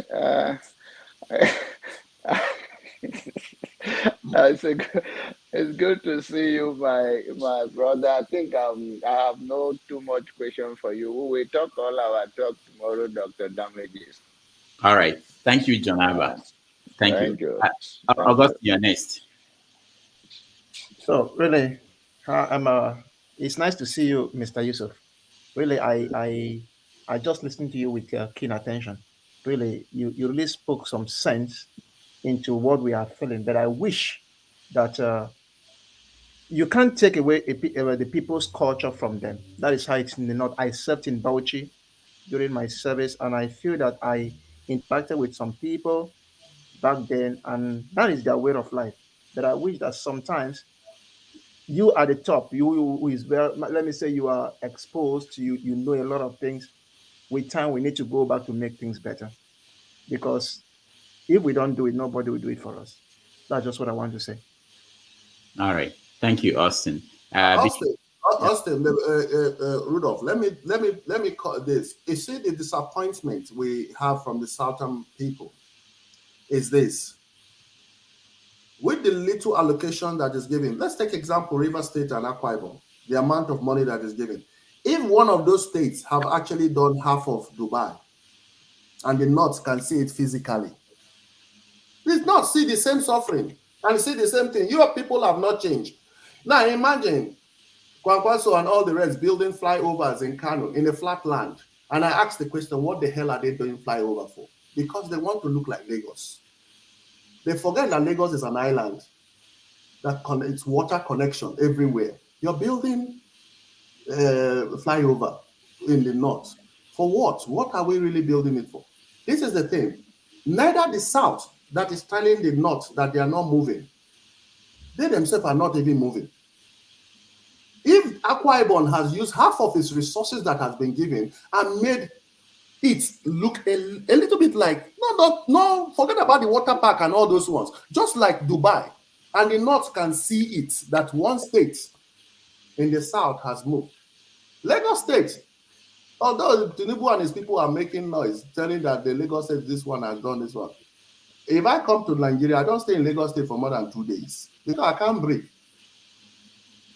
I still prefer to go to Anambra, all those places. The air is fresher in that place. I spent most of my time in Nigeria when I was there, 6 weeks in Aguleri.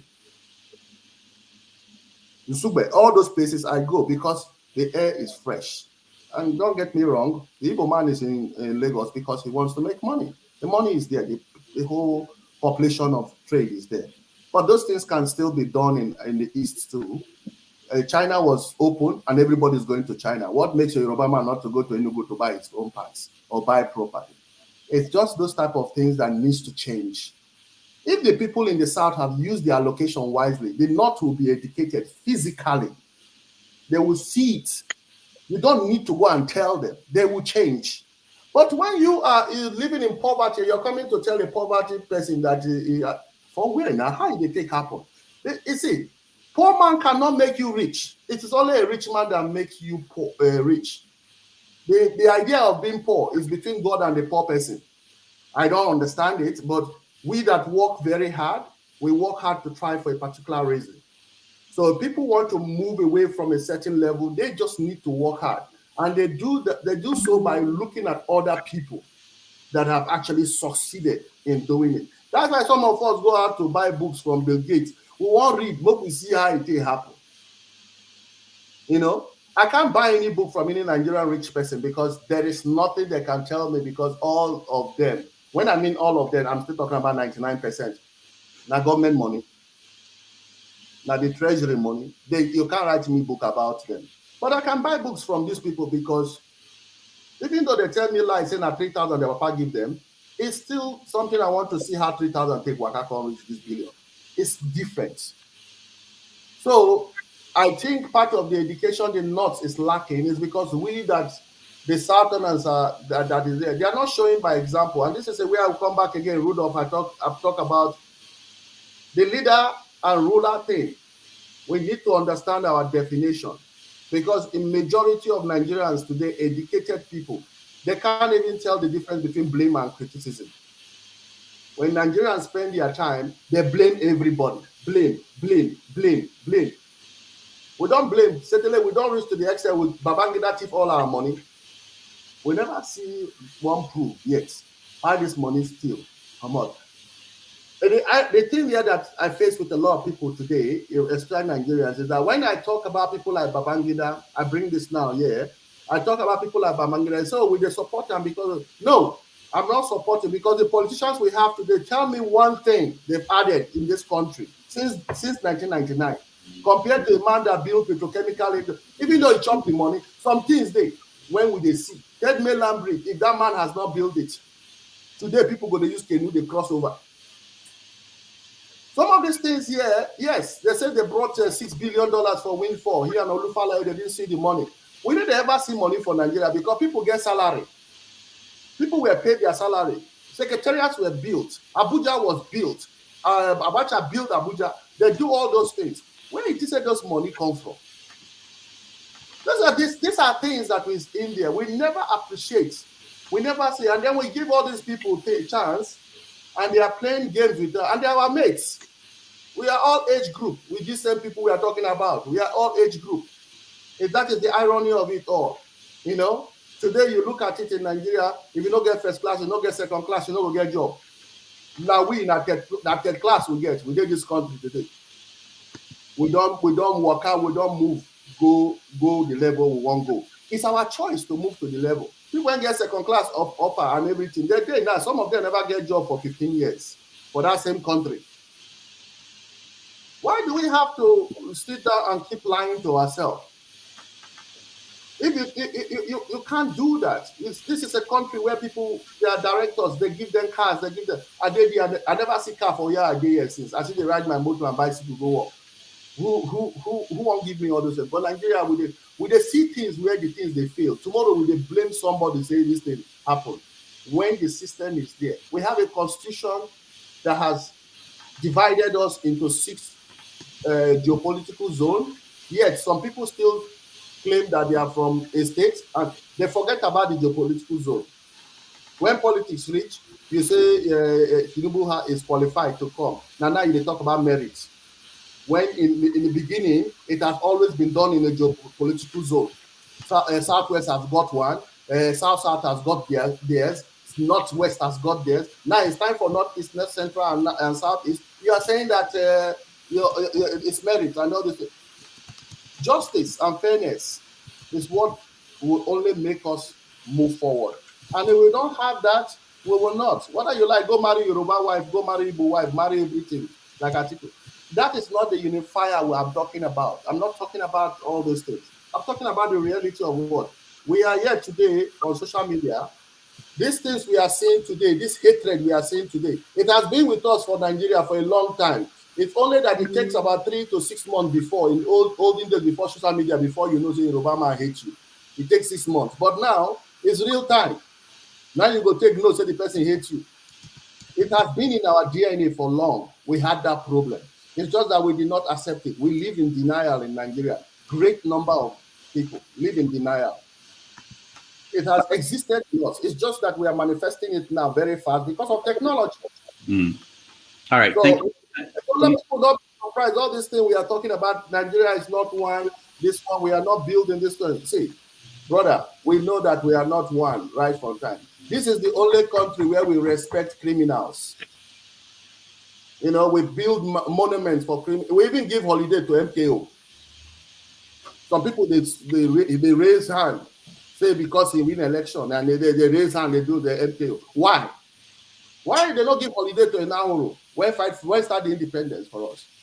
How do we want to progress, for goodness sake, when we actually are doing the most useless things? We support it based on religion and tribe. You know, it doesn't make sense. You have to look at the integrity of a human being before you start naming infrastructures against them.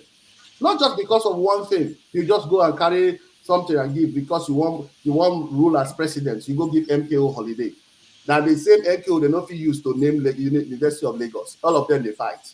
All of a sudden holiday come, everybody celebrate. How do you make sense? Okay, Yusuf, along that line, I will let we have less than 7 minutes left. But along that line, do you think that it's good to name the airport after Murtala Mohammed? I want you to answer this when you take the next one. The first question is that how was the airport built? Who initiated it? Yeah, but if you're going to say that some people are not, because of their history or what they did, that they don't deserve to get a holiday. Rudolph, the reason that publicly tell the reason why you don't like Murtala Mohammed. Why I don't like him? No, I'm not saying I don't like him, but I don't know him in the historical context. Okay, we know that he was involved. Historical context is historical context. He did according to certain writers and everything, because I wasn't there. He killed a lot of people during the war. Yeah. No, the massacre, it's not about killing people during the war by fighting, but we're talking about the war happened in Asaba specifically. Yeah, that's what I'm saying. He killed a lot of people during the war itself. Yeah. So, and does this justify for him to be named after airport? Oh, that's what I'm saying. I'm asking you. That is exactly what I'm saying. Okay. I'm not excusing him, but the reason why most people don't want him is because of that. It's because of that. Now, there comes the problem. We are the ones suffering. Like my people say, dead person know they complain about pain of death. Now, person when they are alive, they cry for person when die. Now, as the pain you reach, now so you go cry long. So the thing there is this: Murtala Mohammed, in some quarters, they see him as a hero, and those people, when they were in charge, they did the needful. They put their person there. Now, not one thing. What is he hero for? They think he saved them for the war. I can't judge that. I can't do. But you don't name anybody after war, especially in a country where we don't even have the good memorial for our dead soldiers. In this country where I live, when they do memorial for military people, it's like a holiday, my brother. It is like a fanfare because people can see what those people fought for. People can see the reason why those people died. So why are we naming an airport after Murtala? What exactly did he do? So these are the people that he represented, gave him. Just like Buhari gave MKO holiday, because certain people have to use that as a bargaining chip. And people need to understand that not the election does not justify MKO to be named. That is not how we do things. In a real war, that's not how you measure somebody all through from beginning till end before you really do something. You don't just take one. I don't want to dwell. So there's a lot of drivers that needs to be built in Nigeria for infrastructures to be built. Take example, Babangida's headquarters for political parties. 574 of them were built. Not even 30 is being used today for anything reasonable. All the rest now snake and grass now grow inside. You know, you guys know how much that thing cost Nigeria to do that. Now, if a proper driver was there before those things were built, those things will not be accommodated by grass and snakes today. but the infrastructures were just built like white elephants. That's why they all went into decay. And these are things that could have been used for libraries and all the stuff, whatever, and all the stuff. But no, it just went into decay. Because we are a country where we just believe in clapping hands for infrastructure. Somebody build bridge over. What's the driver for that bridge? Tomorrow the bridge started to move side by side. That we go even take and make music. Say the bridge, they move side by side. Because there's no drivers. Okay. Yusuf, I know we have to get you back. This is why I like conversations with different people in different parts of the world with different viewpoints. And Yusuf has a different viewpoint that we don't hear very often. But unfortunately, we just don't have a lot of time today, because I would have liked to ask you, for instance, why is it that the North, people in the North oppose having loose federation? And they were the people that supported that at the beginning of the federation. Amadu Bello was pushing for federalism. Zik was the one that was actually trying to bring the country together. But now it's the opposite. You know, the North is now saying they don't. But that's a different conversation. I want to give chance to Bishop and Forefathers to say something, because I know Forefathers must be losing his head over immigration. You pushing for people to leave Nigeria to come to Australia. So I want to hear from him. Bishop, you are next. Oh, thank you, Rudolph. Thank you, Honest. I get you. There's something you said that is very, very critical, and we seem to be undermining in all that conversation, and that is the issue of the military. Let's not even deceive ourselves. Even if all the Nigerians come out to vote for Obi, because there are 1,001 reasons why Obi must be the next president of Nigeria if Nigeria must remain and continue. But the truth is that there is a structure in Nigeria the same way racism, structure are affected you. From the okay, Bishop, your line is very bad. I can't hear you. I don't think Yusuf is hearing you. Yeah. Okay. So let's go to Forefathers. We are running out of time. I'm so sorry, guys. Forefathers, go ahead. Okay. Yeah. Thanks for having me, Rudolph. And greetings to Yusuf and Abubakar, and greetings to everyone on the panel, the chat, and the viewers. I guess you know me too well. I was not very happy hearing him basically advertising a foreign country for his people to go without. This is the caveat there. Without encouraging them to come back. You see, this is the problem.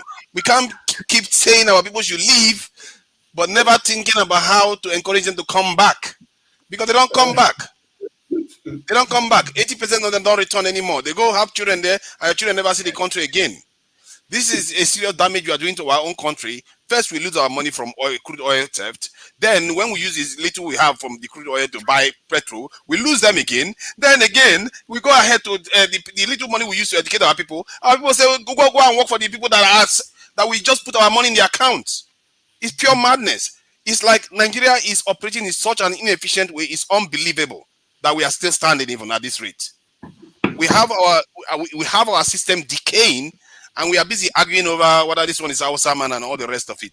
Personally, I don't have any issue with naming any like Abiola, because what Abiola represented was a symbolic stuff. People name things all the time, and I'm trying to just rush through my points. From the point of view of this immigration stuff, I just wanted to touch on that. Front a lady too that was doing this recently.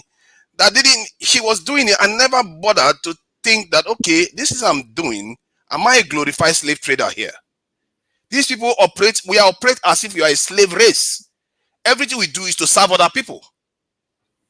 Am I a glorified slave trader here? You are advocating your people to leave, no plans for them to return. Who does that? And the rate at which we are living right now is higher than during the time of slavery. And some of the people that are living are some of our best, some of our highly educated ones. I've trained somebody in Nigeria only for the person to go off to Western country to go and serve again. And they may never return again. This is madness. The Chinese, the way they handle these type of things is to have programs by which they bring them back. They contribute. As a matter of fact, the Chinese government gives their own people overseas money to buy up companies in the West and transfer intellectual property to their country. These are simple things. We can take control of the process. This process that is hurting us right now, if we use common sense, we can gain from it. We have people going overseas instead of us to think about how we can take all the knowledge that they've got there and bring it back to our country. We are not doing that. Instead, we are saying, oh, pack up, jackpot as quickly as you can, and that is how you are going to get better. You are going to build houses all you want. Houses are not going to fix your country. So that is that on that one. In terms of what we need to demand from our leaders, I really think that, Yusuf touched on it when he talked about how they ask their politicians to build mosque for them, and the politicians actually build a mosque, because those who are focused on what they want. We need to start understanding how to ask our leaders for stuff before they get into office. And one of them, I think that is a low-hanging fruit, is the one they can do with presidential powers. That occurred to me that if the presidential powers means he can do it the very first day he gets into office. He has the power to do that. So an act that you want the president to do something, and he has the power to do it, you make him promise you before he gets into office, like Peter or Tinubu, they promise you that they're going to do it. You know that when they get into office, they should be able to do it the very next day, or the very day they get into office. You can hold them accountable for that. That's the kind of common sense we need to start having when we are dealing with our politicians. And all this talk we talk about, I always go back to one thing constantly. I'm never going to let it go. Transparency, security. If you don't fix it, I heard you talk about the military thing, describing the military in a derogative way, like they are a problem in the country. See, it's just like a knife. A knife is a problem, but it can also help you cook food and might also help you save your life from a criminal. The point is, you have to come to something that helps your people. Military is vital to any country. Security is vital to any country, for any country to function. The Australia that we are in right now, the moment somebody gets stabbed on the street, the police will round up the whole area and cordon it off. They will make it look like 1 million people just died, because they take security very, very important. But we don't see it like that. And this kind of stuff, we need to start changing. That mindset needs to seriously change. And I hope that, if anything, don't worry too much about the immigration part right now and everything I've said. But the important thing I've just said today is about, because I was thinking about it a lot, was about what you can get the politicians to promise you before they get into office, especially the ones they can do with presidential powers. That is one easy part to force them to do things. All right, forefathers, thank you. Thank Rudolph, you. please, I only have 1 second. I want to leave. No, you are done, John. Where do you live now? I just want to ask, where do you live now? I'm a humble majesty here. His Majesty now. He's in the UK.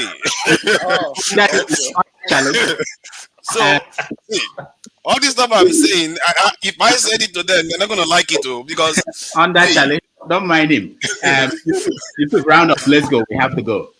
Say, guys, I say thank you. They say I am Rudolph. Let me not blame it on Rudolph. Rudolph put the wrong time, so we just decided to just do a snap one. And I'm actually hosting Chris Daniel in Australia, so I'm having a tour with Chris Daniel from Thursday all the way through to the end of the week. So I said we're actually going to do the real program after I finish that tour, and we sit. But I'm very grateful for you guys, finding the time to listen to me and sharing ideas together and all the stuff. And forefather, I definitely do not actually intend to bring people here, and I always give people the choice. If I tell them to come and go back, it's not a choice. I'm always a choice believer. I believe in choice. People make their own choice. Encouragement, not choice. Encourage them to go back. I always encourage them to go. And what I don't encourage them is to send money to the country, because it's wrong money they send. They go and use money for burial and wedding and sick people. They don't encourage them to buy up company. Encourage them to buy up company in Australia and transfer the intellectual property rights to your country. We will talk about all these ones in the near future. But but please, I have to get my 1 minute in, including Mr. Scribe, who just came in here. Who is speaking? Spansat. I haven't said anything for the 1 minute then. I gotta go. I have. Spansat, you were talking for 15 minutes while I was here. I know, but I have to Pansat, make it 1 minute. Pansat, Exactly. Yes, sir. Pansat, I thank you very much, Pansat, for coming Yes. and everything. Yes, So sir. I would say, Rudolph, you find the right time so that we can actually bring pepper soup and everything in front of us here and do this thing so that we can freely argue. We can talk over each other. Okay. That is a Nigerian thing. We will still hear Thank you for ourselves. coming, by the way. Yeah. I'm very, all I was Thank going to you. say is that we really need you, Dr. Abubakar. I want you to look at the moral clarity. That's the only thing, the only issue I have with you. You've already said that you are an Obi supporter. That's good, but you have to have that, the usage and the capacity to make firm, unflinching distinctions between evil and good. If you say, okay, I'm pro-B, and then you are poetic when you're talking about that, and then you see what I mean. We need you. Somebody like Pastor, you. don't worry. Pastor, don't worry. Obi no go win. Obi no go win. Don't worry. Yeah, okay. Don't worry. All right, Mr. Thank you so much for joining us. We don't have time anymore. Yusuf Abubakar, thank you so much. We appreciate you spending time with us. And when you finish his Daniel store, we bring you back. And we want to hear from people from down there. There may be some ideas that we can use in the country. And by the way, because I criticized that lady, the next day she put a video of a Nigerian that was in the UK and founded the company in the UK, then went back to Nigeria, and the ladies enjoying it in Nigeria now. So it does make a difference if somebody calls people out on what they do. Actually, she did. Yeah, you're right. It's no doubt about that. All these things we do here, it has impact. So that's why I appreciate that people spend time to join us. Yusuf Abubakar, thank you so much. Thank you very much, Rudolph. Thank you, guys. Okay. Ovia, thank you so much. Kenneth, thank you. Ndubisi, thank you. Mr. Thank you, Dr. Damages. Thank you, Pansat. Tomorrow, we have all the time tomorrow. Austin, thank you. John Abba, thank you. Thank you. So I'll see you guys tomorrow at 11.